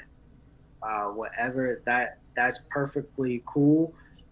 But I think that it's a better idea to carry a concealed weapon just for the fact that if you do have a run in with somebody, they're not immediately pointing at your gun saying, "What, you gonna shoot me? What, you gonna shoot me?" Because then that just allows situations to escalate a little bit quicker. Where if you have a firearm concealed, they never know you have it on you, and you're able to quickly either de-escalate or, in the worst case, use that firearm. All right. I saw, like, I was talking to Diesel TV, and we was talking about open carry, and he was kind of he made up a point that brought up a point that I never really thought of, and he was like, a lot of wars are won before a gun is even drawn because they know, the muscle that you got. You know what I mean? So they're not going to flex on you because the muscle that you got. And I was like, I can understand it in some instances, but my logic is if somebody pulls a gun and they're doing whatever, and they see that I have a gun, that I'm their immediate threat. So I'm the one that they're probably going to try to take out first, or get to my firearm first because I'm the imminent threat compared to anybody else, or compared to me not uh, open carrying and just concealed carrying, then they don't know. Yeah, I mean that's fair, right? Because it's true. If you're casing a joint, right, to do whatever in there, the first thing you see is some guy with a gun on his hip. You're taking him out, like in all the bank robber movies, right? Yeah. They walk in, they see the security guard with the gun on his hip, smack him in the head, pistol whip. He's going first. Yep. So, I mean, that's true. It's true. It's a true statement, but at the same time, somebody else may argue, not me, because I think concealed carry is best, in my honest opinion. But other people may argue that I can get to my gun faster than you can, because you have to defeat Garment before you can draw your weapon. Yeah. Which, I mean, I don't know if that's true or not, but it's an argument that can be made. Now, for concealed carry, one of the advantages that I think you have is just the element of surprise, right? Yeah. Like, if I'm a 120-pound female and I'm walking to my car and you're following me, and then you go to, like, hold my door so I can't get in my car, I step back and pull a gun. You're completely surprised, you're shocked, and you're like, oh no, it's the Yeah. wrong one. Versus, you know, you have time to get the drop on me of you're 120 pounds, you got a gun on your hip. I'm going to grab that gun so you Mm-hmm. can pull it, and then I'm going to do whatever. Yeah. So I always think of it from both ways, and everybody who has to face those different scenarios, because us being relatively decent sized guys, we're not really too worried about somebody taking our guns, but Mm-hmm. our wives out there, they will have to worry about something like that.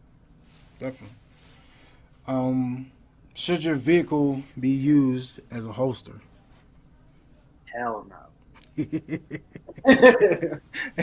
All right. So, working in the firearms industry, what I always hear is people telling me, "Oh yeah, I left my gun in my truck overnight. I left it in my car overnight, and somebody broke in and stole it." Chances are, 9 times out of 10, it was probably somebody you knew anyway, who was in your car in a previous situation, um, who knew you keep a gun in your car. Mm-hmm.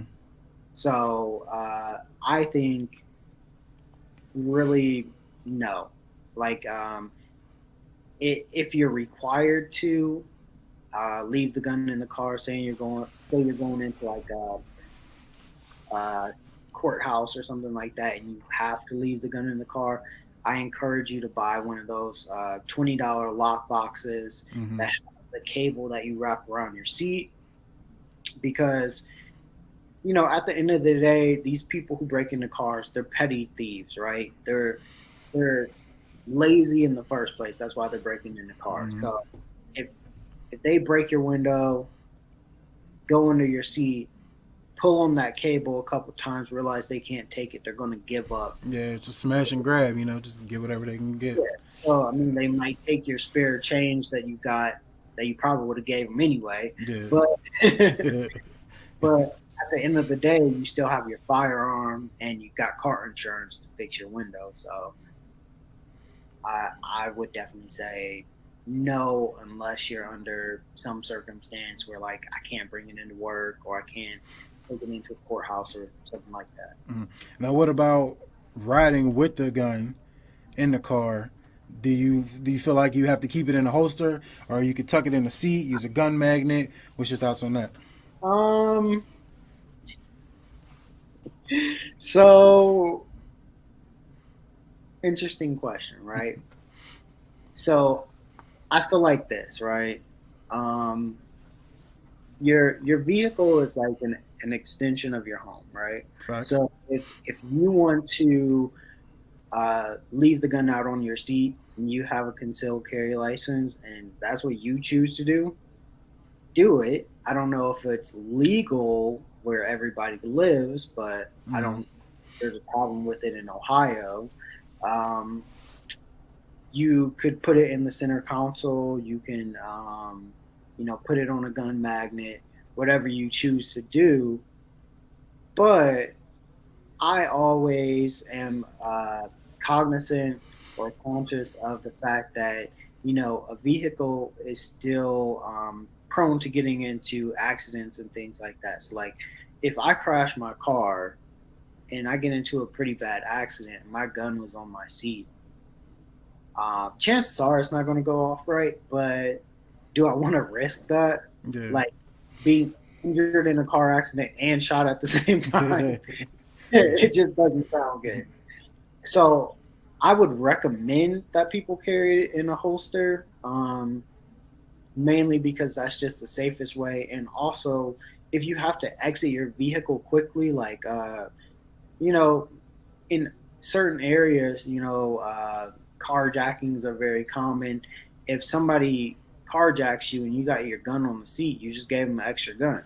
If you got your gun in the glove box, center console, or on a magnet, you gave them an extra gun. But if it's in your on your person, Hmm. you get out, and then this is another uh, plus side or positive for concealed carry. I got my shirt over my gun. I'm driving around appendix carry. I get out the car. Sure, take my car. Well, the situation is about to change. Yeah, I asked that question because I was on Facebook not too long ago, and I seen that there was a Facebook group, and it was called "Your Vehicle Is Not a Holster" or something like that. And it's like this. They ain't even accept me because like I tried to ask, like you know how they ask you questions, before they let you Oh join the yeah, group, and they were like, "Well, do you believe?" That your vehicle could be used as a holster, and I'm gonna give my honest opinion. So, and I broke it down to how I felt, and I guess they didn't like my answers, so they didn't accept me into the group. But yeah, but like I don't mind gun magnets or anything like that. But I understand, I've heard people say about if you get into a car crash or something like that, then your gun flies around, so you might not even be able to find it, or it might go somewhere or it might go off or something like that. So hmm that makes sense. And I look at it two ways. I look at it as what's the fastest way for me to draw my gun if somebody run up on me, hmm and I don't leave it on the seat, because that's just kind of stupid in my opinion. But I don't leave it on the seat, but I might keep it. I have gun magnet in my car, and I might sit it in between like my seat and the center console because I can grab it there. And to me, I feel like it's easier for me to get it from those two spots rather than if I'm carrying appendix, because I'm a fat dude, and then trying to grab it in that, position and drawing it from that position. So, right. And I mean that's a good point. And like so, I'm left-handed, right? So for me, carrying appendix in a car, I pull with my left. I have nowhere to go with yeah, that, right? So I've thought about that a few times, but I'm also like, you know what? I'd rather get out the car with my gun and be able to react, just be a victim. yeah, I got you. Um, Home defense setup. What you got as a home defense setup, if you don't mind saying?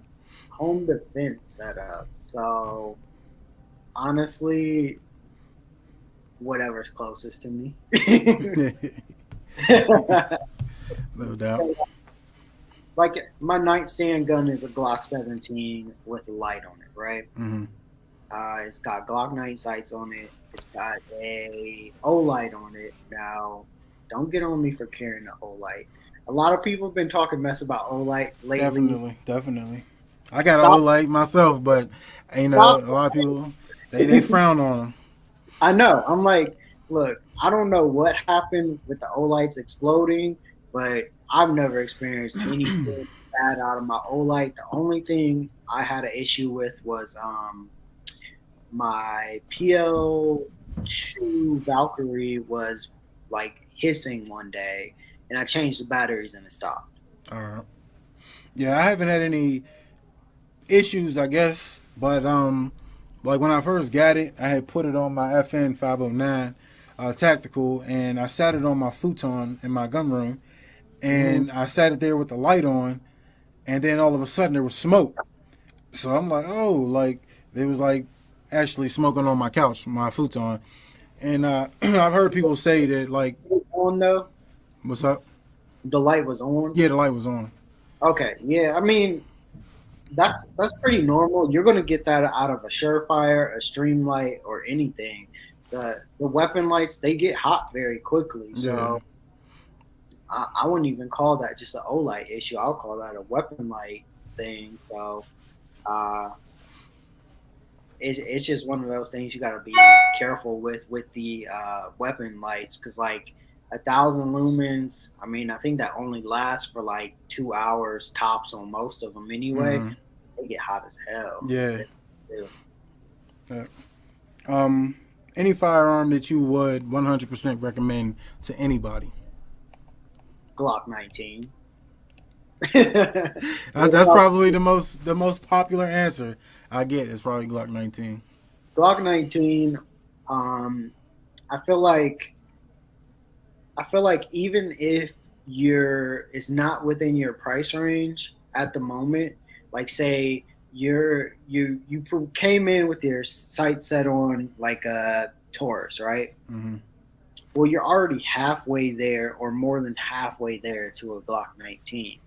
Now, depending on how quickly you think you need a firearm, um, will you take the time to wait for your next paycheck and get that Glock 19, or will you just go with the Taurus, right? Um, Nothing wrong with the Taurus. I'm just saying, if I'm going to recommend a firearm to a friend and they're in between like a Taurus or a Glock or a Sig or something, I'm going to recommend that Glock every time. And if they don't have the budget for it quite yet, I'll say, you know what, it'll be well worth every penny to continue to save a little bit longer so you can get that more reliable, more proven gun that's going to fit your needs. Okay, I can dig that. Me personally, I recommend it's obviously a Glock, but either Glock 19 or I like the Glock 48 or 43X because Okay. I like the Glock 19 because for somebody like me, I have bigger hands and it just contours to my hands like kind of perfectly. And then Mhm. like I took my mom shooting the other day, and it was her first time ever shooting. And like she shot my Glock 45, my G45, and it's kind of 19 size, just up there around the same size. And she said she liked it, but it was too big. So then I let her shoot the Glock 48, and the slimmer profile was better for her. So that's why I say like the 19 or 48 or 43X. I like those because they kind of, for the person who got a bigger hand, the 19 to fit for. And even if you got a bigger hand and you just like a slimmer profile, the 48 I think is perfect. I like the 48. Yeah. So you mentioned shooting with your mom. So like I recently got my mom into shooting. She took one of my concealed carry courses with my dad, Oh yeah. and oh my gosh, that was one of the experiences of my life. Like my mom is hands down my favorite person to go shoot with because she's just like me. Like she's super serious about it, super like no games being. Yeah. She's like, all right, I got 50 rounds. How am I going to hit this target very consistently? Show me how. Let's go.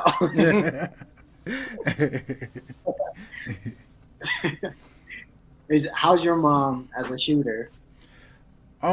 She's not bad, but like I tell most people, well, in my opinion, most people when they first start or they first start shooting, that you got to get over that. I don't know if there's a technical name for it, but like the flinch when you Yeah, get to the. so that's called recoil anticipation. Okay. So a lot of new shooters go through that, and like to your point, um, so many people will try to overwork the gun instead of just relaxing and resting on Mm. the fundamentals that they've been taught. They'll try to make the gun work for them, and that's when they point the gun out and they flinch downward. Yeah. Sometimes they even heel the gun upward, and it's a very common thing for beginner shooters, but it's a super easy thing to work out. Mm. Um, on my Nightfall Tacticians channel, I'm going to be posting a lot of videos showing you how to help new shooters overcome those types of recoil anticipation issues. Okay. definitely let me know when that come out, 'cause I'm gonna check that out. Oh, yeah, for sure. Yeah, but that was probably like her biggest issue because she was worried like, why am I not hitting on target where I'm pointing? And I'm like, you're flinching when you shoot. I was like, you don't notice it. Like you're not going to notice it. I'm like, it's just a natural reaction because you're not used to the sound, and that bang, it kind of startles you, and then it throws your shot. But I'm like, after you get used to it, you'll start focusing in on the target and not the flinch, and it'll So get better. was she able to acknowledge that she was flinching a little bit? She didn't notice it. No. So there's an exercise, right, Mm-hmm. to help people notice that they're flinching, and it's a dope exercise. Like it's probably one of the funniest things to do, but also a very like serious skill building exercise, right? Okay. So you'll take snap caps or inert ammunition, right? Mm-hmm. You'll take, let's say you take 3 or 4 snap caps or inert rounds, and then 3 live rounds, and you take the magazine away from the shooter, right? Mm-hmm. You load it secretly. Don't tell them how the rounds are mixed in. Go load the gun for them, and then you hand them the gun, and you say, there are live rounds and inert rounds in here. You teach them how to respond to those inert rounds Mm-hmm. and say, don't worry about what's in the chamber. Just you should be reacting the same every single time. And when first first time they get that live round, they'll react however they were normally reacting. But when they Yeah. get that inert round, it is so dramatized, right? The way that they flinch down. Yeah. Hilarious. Okay, I'm gonna definitely try that out. I never thought about that. Okay. Yeah, I'm dropping jewels. You are, you are. I'm telling you. I'm telling you, if y'all ain't subscribed to it, y'all better head on over there, subscribe to Shot City. Any firearm that you would recommend people stay away from?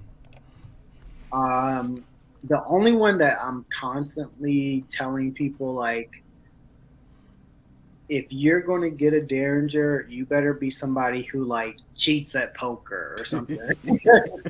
I don't see the like that's one gun that I'm just like hell bent on not letting people purchase. Okay.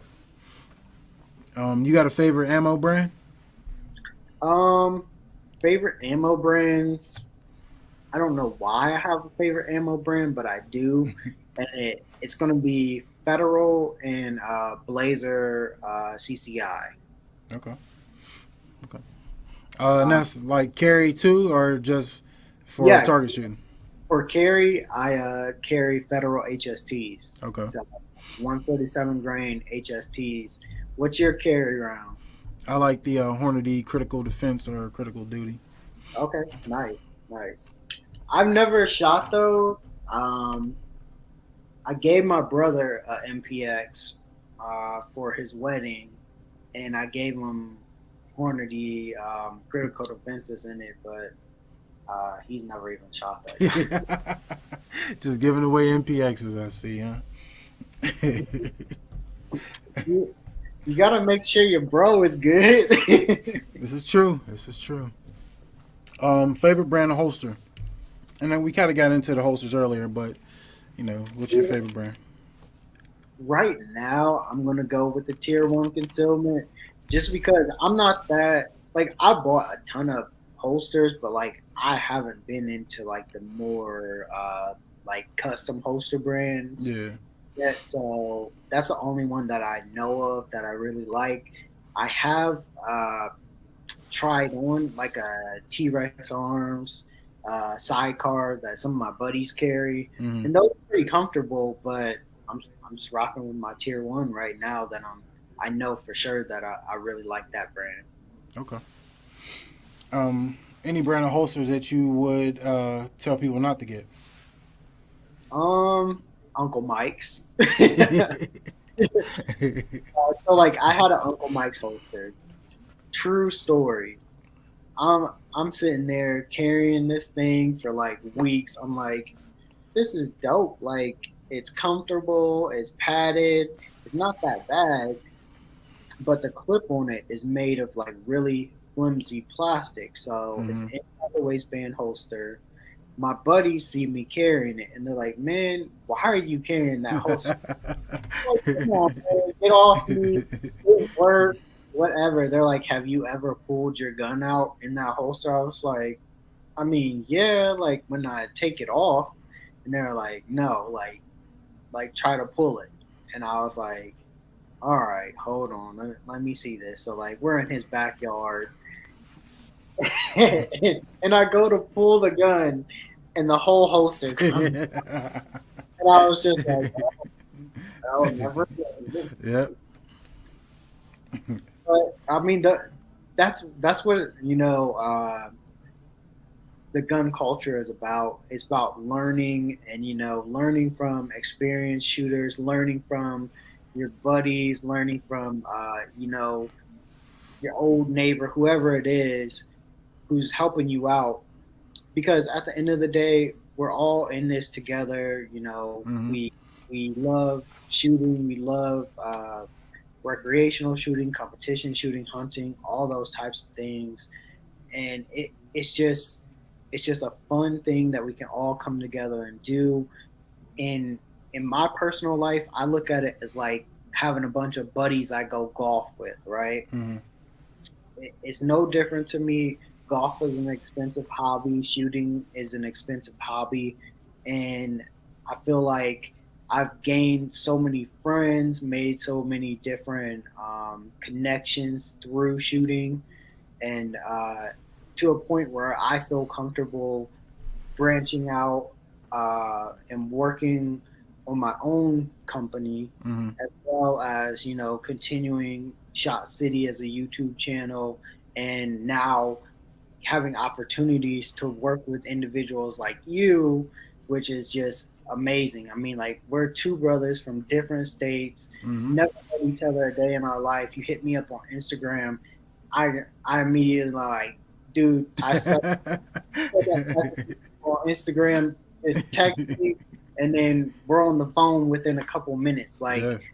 that's what this is about. True. True. Yeah. When I started watching your channel, I was like, I mean, I watched a couple videos, and then I was like, yo, this dude know what he talking about. And I was like, it seemed like he got every gun, like any gun I'm looking for, like he already reviewed it, like I was like, And that's what's up. I appreciate it. And like, dude, I love your channel. I love the stuff that you're doing with it.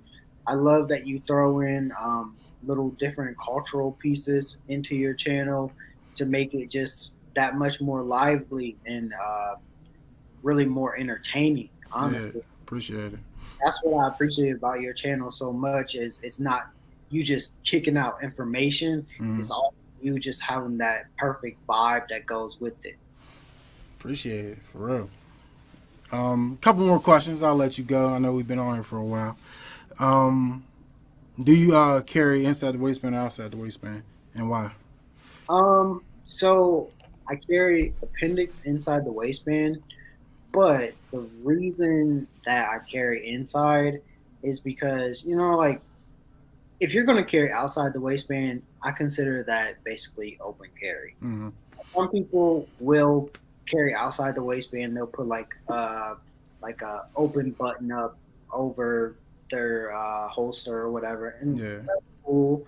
I don't knock anybody for the way that they carry, but me personally, it just the appendix carry just vibe with me. Once I found out that I could sit down and drive with my gun in a holster, I was like, oh, this is it for me. Yeah.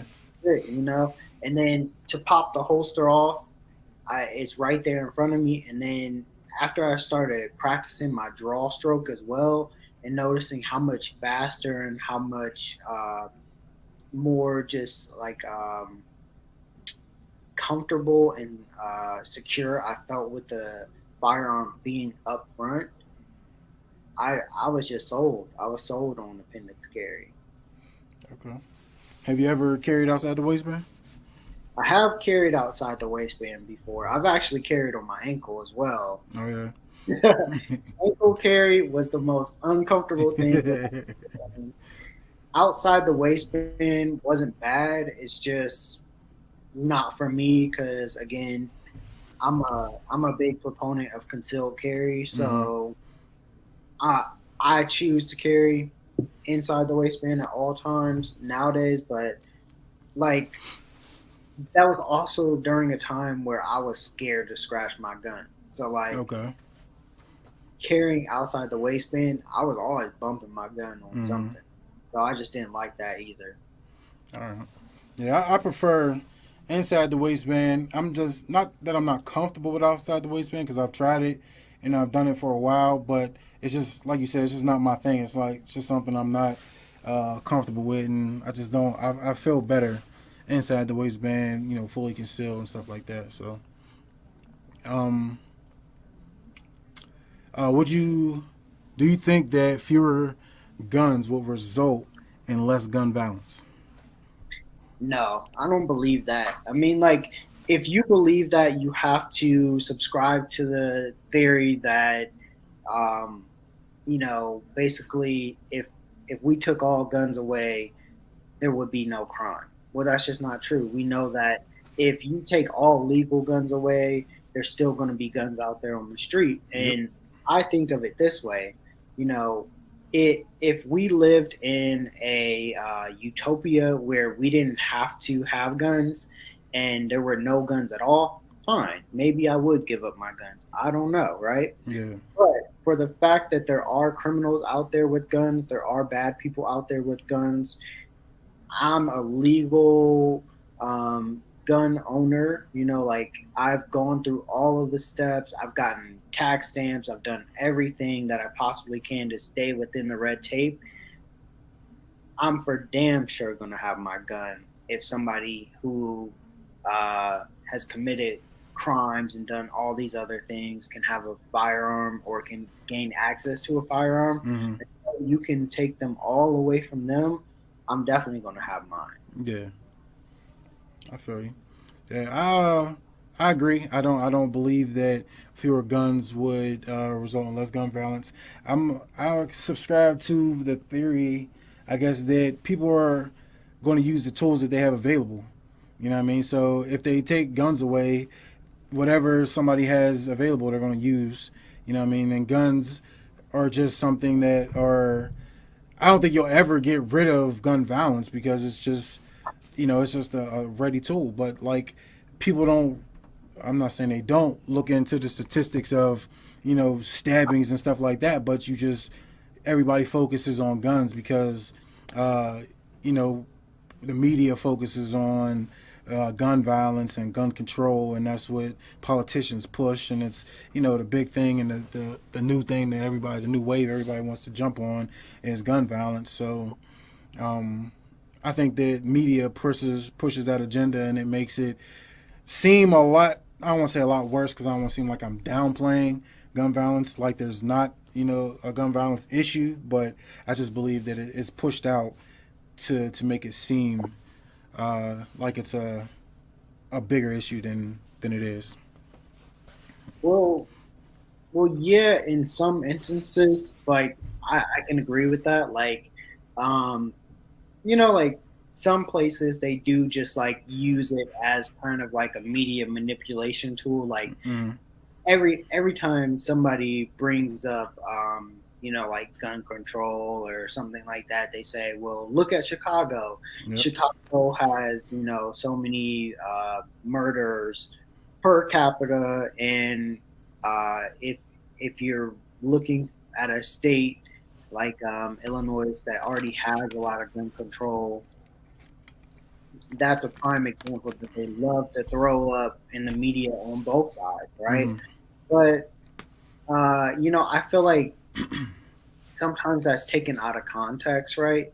So like we shouldn't be focusing on the fact that uh, you know, gun laws or whatever they are. We shouldn't be focusing on the fact that um, people in Chicago are killing each other. We need to be focusing on the why, right? mm-hmm, This, oh, people are dying and we're counting it, right? mm-hmm.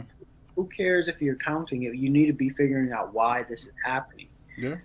So I think that we need to step back and not focus so much on firearms being the issue of the murders, because every homicide that's committed in a city is not due to gun violence, Mm-hmm. right? A lot of it is stabbings, a lot of it is just other stuff that's terrible, right? Right. But we need to be focusing on why is this stuff happening? Why is it happening in certain communities, and how can we change it?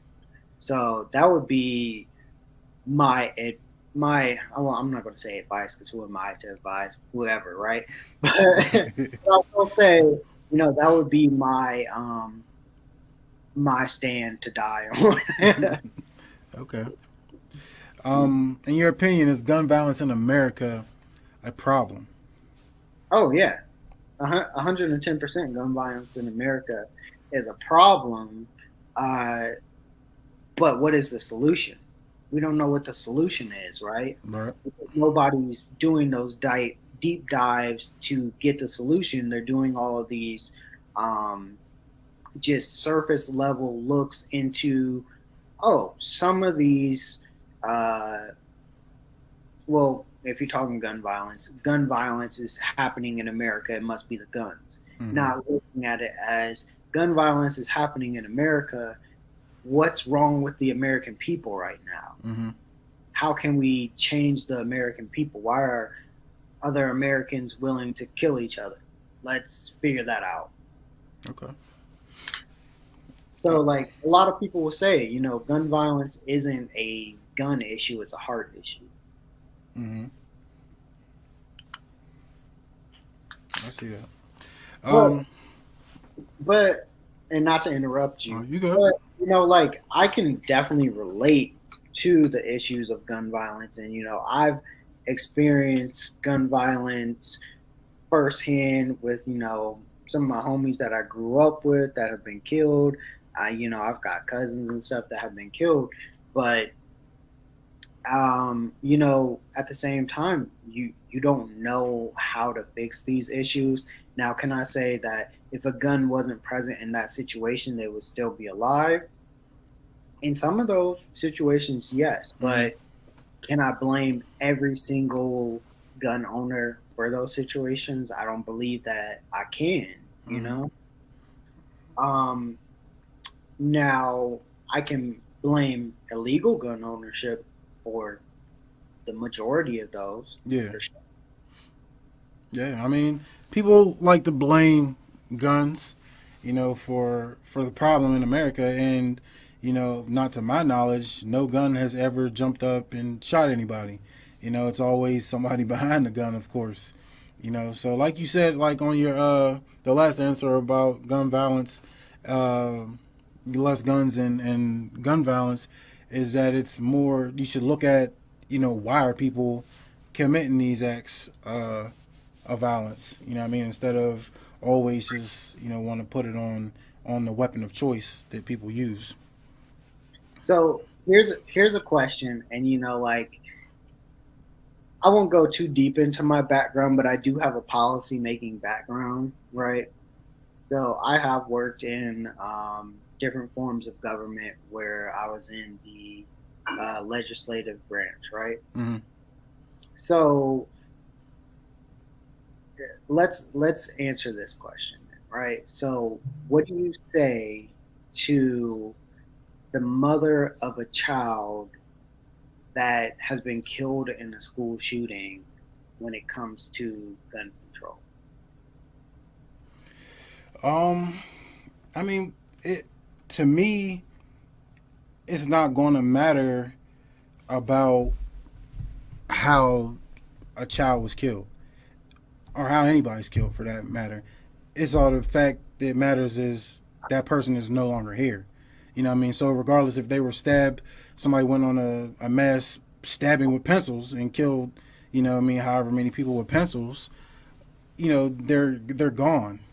Mm-hmm. And because of that weapon, and um I just feel that people use people are going to take whatever they want to use to kind of push what they want to push. So like if you want to push guns, as being a bad thing, and bans on guns and whatever with guns, then these type of shootings are going to help that agenda. But I always look at it as there's two sides of the coin. Like, yes, a gun might have been used in a school shooting, but also a gun may have been used in saving lives. And to that person who lost, that mother that lost a child, it's not going to make a difference. You know what I mean? That child is gone, and nothing's ever going to bring them back.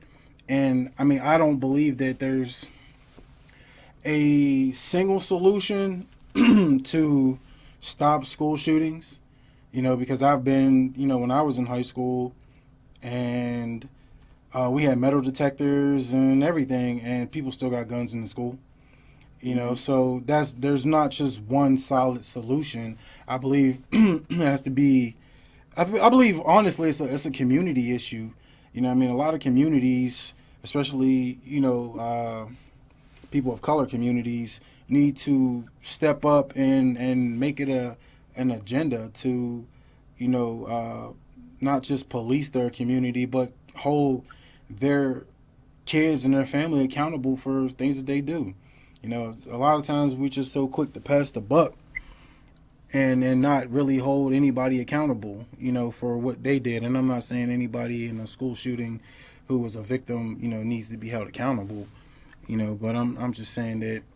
Right. So like I get what you're saying. So like you're basically saying like we're so quick to pass the buck on to it was a gun issue when in reality it was a well how did a child get a gun to commit a school shooting, most likely from a parent or Mm-hmm. some adult, then yeah, that's more of a gun safety issue at that point. But then you dive a little deeper into what was that child's background like, and then you find out that there was some abuse or something else going on, Mm-hmm. and that caused some type of mental illness, Yeah, right? yeah, So, I mean, there's a lot of talk in the media about this isn't a gun issue, this is a mental illness issue. And I don't know if I totally subscribe to that, but it definitely holds some merit, right? Because anybody who would be willing to walk into a shopping mall, a school, wherever, and commit such a heinous crime definitely has something wrong with them, right? yeah, definitely. But can we again pass the buck and say, "Oh, they must be mentally ill"? Yeah, I don't. you don't believe that someone who commits a crime like that is mentally ill? I believe that there's something going on. I don't know if it's fair to other people with mental illnesses to classify them as mentally ill. Okay, okay. Because then you have a slight mental illness that you're getting treated for, and people are now looking at you sideways like you're a shooter. And that's Yeah, okay. I can understand that. Yeah, I mean, and to me, it goes back to accountability. You know what I mean? I'm not saying every case is the same to where every shooter, there were signs. You know what I mean? There's some people who might just snap, and unfortunately, that person might have a large arsenal of firearms, so you never know. I mean, some cases you might have signs. speaking of that, that Las Vegas shooter Mm-hmm. commented on my channel. What? Like it was probably like 3 years before that happened. Yeah. I remember it clear as day because it was my Glock 21 video. Mm-hmm. But I missed like a ton of targets, and he was like, "You suck." I was, Oh. oh, I'm about to lay into him. Oh, ugly ball, dude. And like it was weird because like his name was like Bart something on there, and I was like, "What the hell? Like, what is this? Like, who is this guy?" Mm-hmm. So I like, clicked on his page and everything, and I was like, "Oh, I'm gonna lay into him."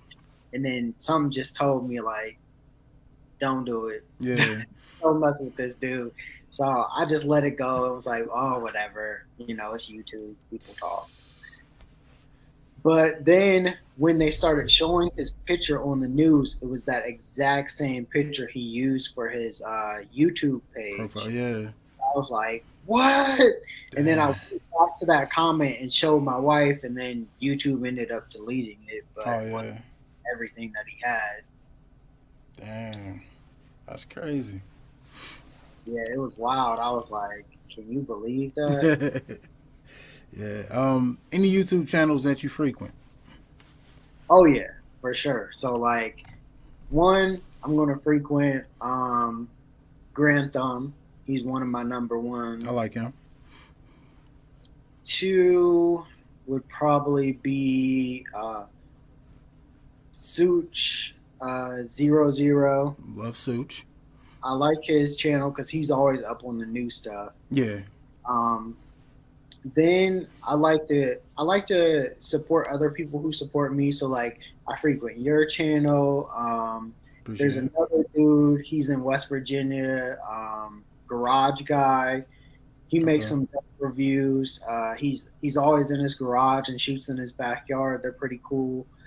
Um, Other guys that I do like Iraq Veteran 88. All right. 88. I love his Meltdown series. Mm-hmm. Um, there's another dude. His YouTube name is Parker Fallbush. Um, I believe that's right. Uh, he's a preacher who like is a full time firearms instructor, and he does torture tests. And he did a lot of torture tests on guns. I haven't seen him on YouTube lately, but his channel is really cool. If you get a chance to check that out. All right. And then John Lavelle, of course, Warrior Poet. I love this too. All right. Um. Um. I like. I like Such. I like Hickok. I watch. I told you I love Hickok, but I can't watch, dude. I'm serious. If I watch Hickok videos, I buy every gun. Yeah, it's definitely. I like what was it? A Day Day. I watch him. 32 Icon, Diesel Mm. TV. Hmm. Um, definitely watch your content. Who else do I watch? Oh, shoot, I forgot to throw Coleon in there. Coley on Coleon, the Wear, yep, definitely, yep, definitely. definitely. Uh, Black Rambo, I watched Black Rambo. There's a Um, few others. what Just was you Justin like? Opinion. I Okay, think I like him too. You like Guns and Gear? I watch him. I watch Guns and Gear. Honest Outlaw, Yeah, I watch him. Sunday Gun Day. I forget what his name is. Tower Fly. Yeah, Town Side. I watch him. Hmm. Um, you ever watch Gun Thoughts? Gun Thoughts. No, I never watched that one. They're pretty dope. They do a lot of videos in their garage. They do like a lot of tactical videos, like out in the woods and stuff. Okay. And then there's this other one that just came across my feed. It's like it's Operation something, Hmm. but dudes are like in full kit. They almost like make like little like movies, Oh but yeah. it's super dope. Also, Black Rifle Coffee. Coffee. Yeah, I watched him. All of those videos. That Instructor Zero video they have, Yeah. dying. One of the funniest videos I think on YouTube. Period. Yeah. You watch Eric Pettyway? You ever heard No. him? He's really good. He's nice. He shot like a like a 50 BMG or something like off his coffee table or something like it was crazy. Oh shoot. Speaking of that, Kentucky Ballistics. I watched that video. Did you watch that video of him? Yeah, that was wow. Man, he Lucky. was lucky to be alive. Yeah. Wow. That But was yeah, I mean, like That's what it means to be a content creator, though, right? It Right. means, sharing your best experiences and your worst. Mm-hmm. Sure. Sure. Like that's why I tell people, I'm like, I'm not perfect. Like I don't say all the right things. I don't do all the right things. I had a video I did not too long ago. My Lando Arms bullpup, like B92 or something like that, bullpup, and I had the sights on backwards. You know what I mean? And I'm like, I mess up. You know what I mean? Like I'm not perfect. I'm like they gonna get on me in the comments. They gonna get me, but you Always know, mess up. Always mess- right? big shouts out to Mud Life. I really like Mud Mud. Life, yes, yes. I like Mud Mud Life. Life is a cool channel. Yeah, yeah. I remember when he had got somebody had like broke in his house and stole all his magazines or something like. Yep, Yeah, that's crazy. he's got a cool channel. He Uh, does. my boy Juice on that channel. Yeah, yeah. um, what advice would you give anybody looking to buy their first firearm? Advice for people looking into buying the first firearm: easy money, right? So number one, you need to tackle your purpose for your firearm. Is it going to be for carry, home defense? Is it going to be hunting? What's your intended purpose for this firearm? Then let's set a budget around purchasing this firearm. You never want to walk into a gun shop and say, you know what, I don't have a budget. I'll spend as much as I want, because they're absolutely going to show you the most expensive thing in the store. After that, you need to start looking at the different features of the firearm. So, like, what's on your must-have list? If you must have a safety, then that automatically cuts out all the other guns that don't have manual safeties on them, right? Mm-hmm. Um, Once you have your must-haves list, then you want to start considering what's the right size of firearm for you. Then start getting into the ergonomics of the firearm and what's going to fit you best, right? Once you have all that considered, then it comes down to the purchasing part of it. And basically, all you need to know for most states is that you're going to have to be a resident of that state for handguns, and some states you'll be able to buy a long gun in the state that you're not from. But for the most part, you should be a resident of the state. And then, depending on your local laws around purchasing firearms, you either be able to take it home the same day, like we do in Ohio, or like if you live in a state like New York or California, you have different waiting times. Mm-hmm. And just be prepared with all the documentation that you need, especially if you have like a different address or have recently changed your address. You'll need to have some type of state issue document to prove that you live at your new address. So that's something that a lot of people don't know. And then also know the spelling of your name. Like, a lot of people don't know how to spell their middle names. Yeah. So look into that too. Like, make sure that if your mom's always called you, Carlos, and you always thought it was spelled with a C and it's with a K. um, and then next, just know yourself. Like, know your own personal background. If you know that you've had past transgressions with the law, know if you've actually completely gotten those taken care of, or if there's still things out there pending or still on your record.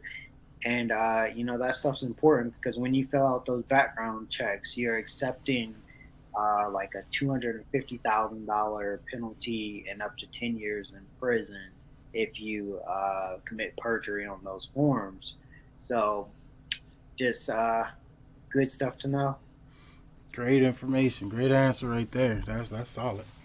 Last question, then I'm gonna let you go. Is do you have a firearm that you would consider a unicorn gun, something that is like a dream gun that you always wanted, and either you got it or you might be looking forward to getting it?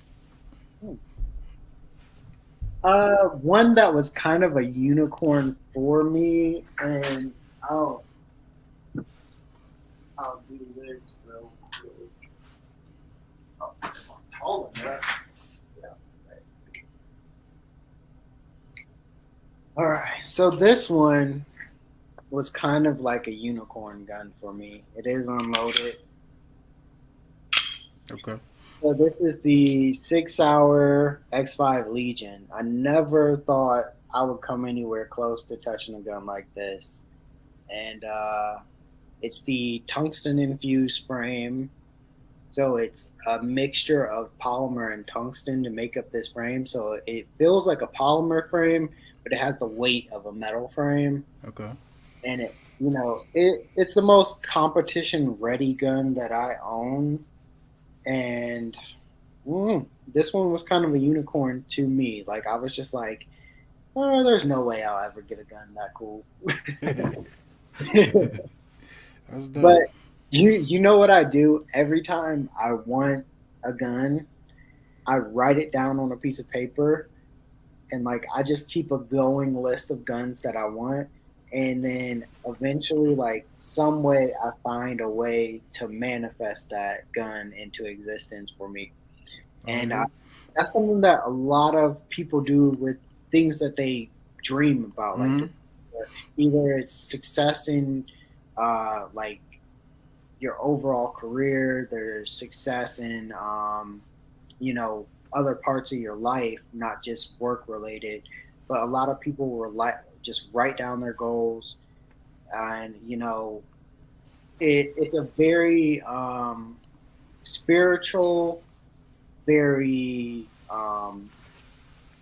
just like philosophy based as well, of writing things down and manifesting them into existence. So like there's so many celebrities that have said, like Jim Carrey said that he wrote himself a check before he Mm-hmm. got his first acting job and manifested that into existence. So I really encourage people to write down their goals, even if it's something as silly as a new gun. Write it down Yeah. and just make that something that you're working towards, and it can really help improve different situations in your life. It can help you achieve things that you want, and just tackle life head on. That's dope. That's dope. All right, but it's Urban Gun Reviews, and we had a great talk with my man right here, Shot City. Anything you want to say before we get up out of here? Yeah, man. I just want to thank you again for having me on. This was great, man. It was great meeting you. Great to really make this connection, and hopefully we can continue to connect and make some reviews together. I'd For love to, man. sure, for sure, sure. I appreciate you coming on the show, and taking out your time and sitting down and chopping it up with me. And like I told y'all in the beginning, if y'all not subscribed to his channel, do that ASAP. Shot Right. City, So check it's him out. all one word. And you can reach me on Instagram at Shot City Guns. So yeah, guys, check me out. All right, we out to the next one, Gun Family.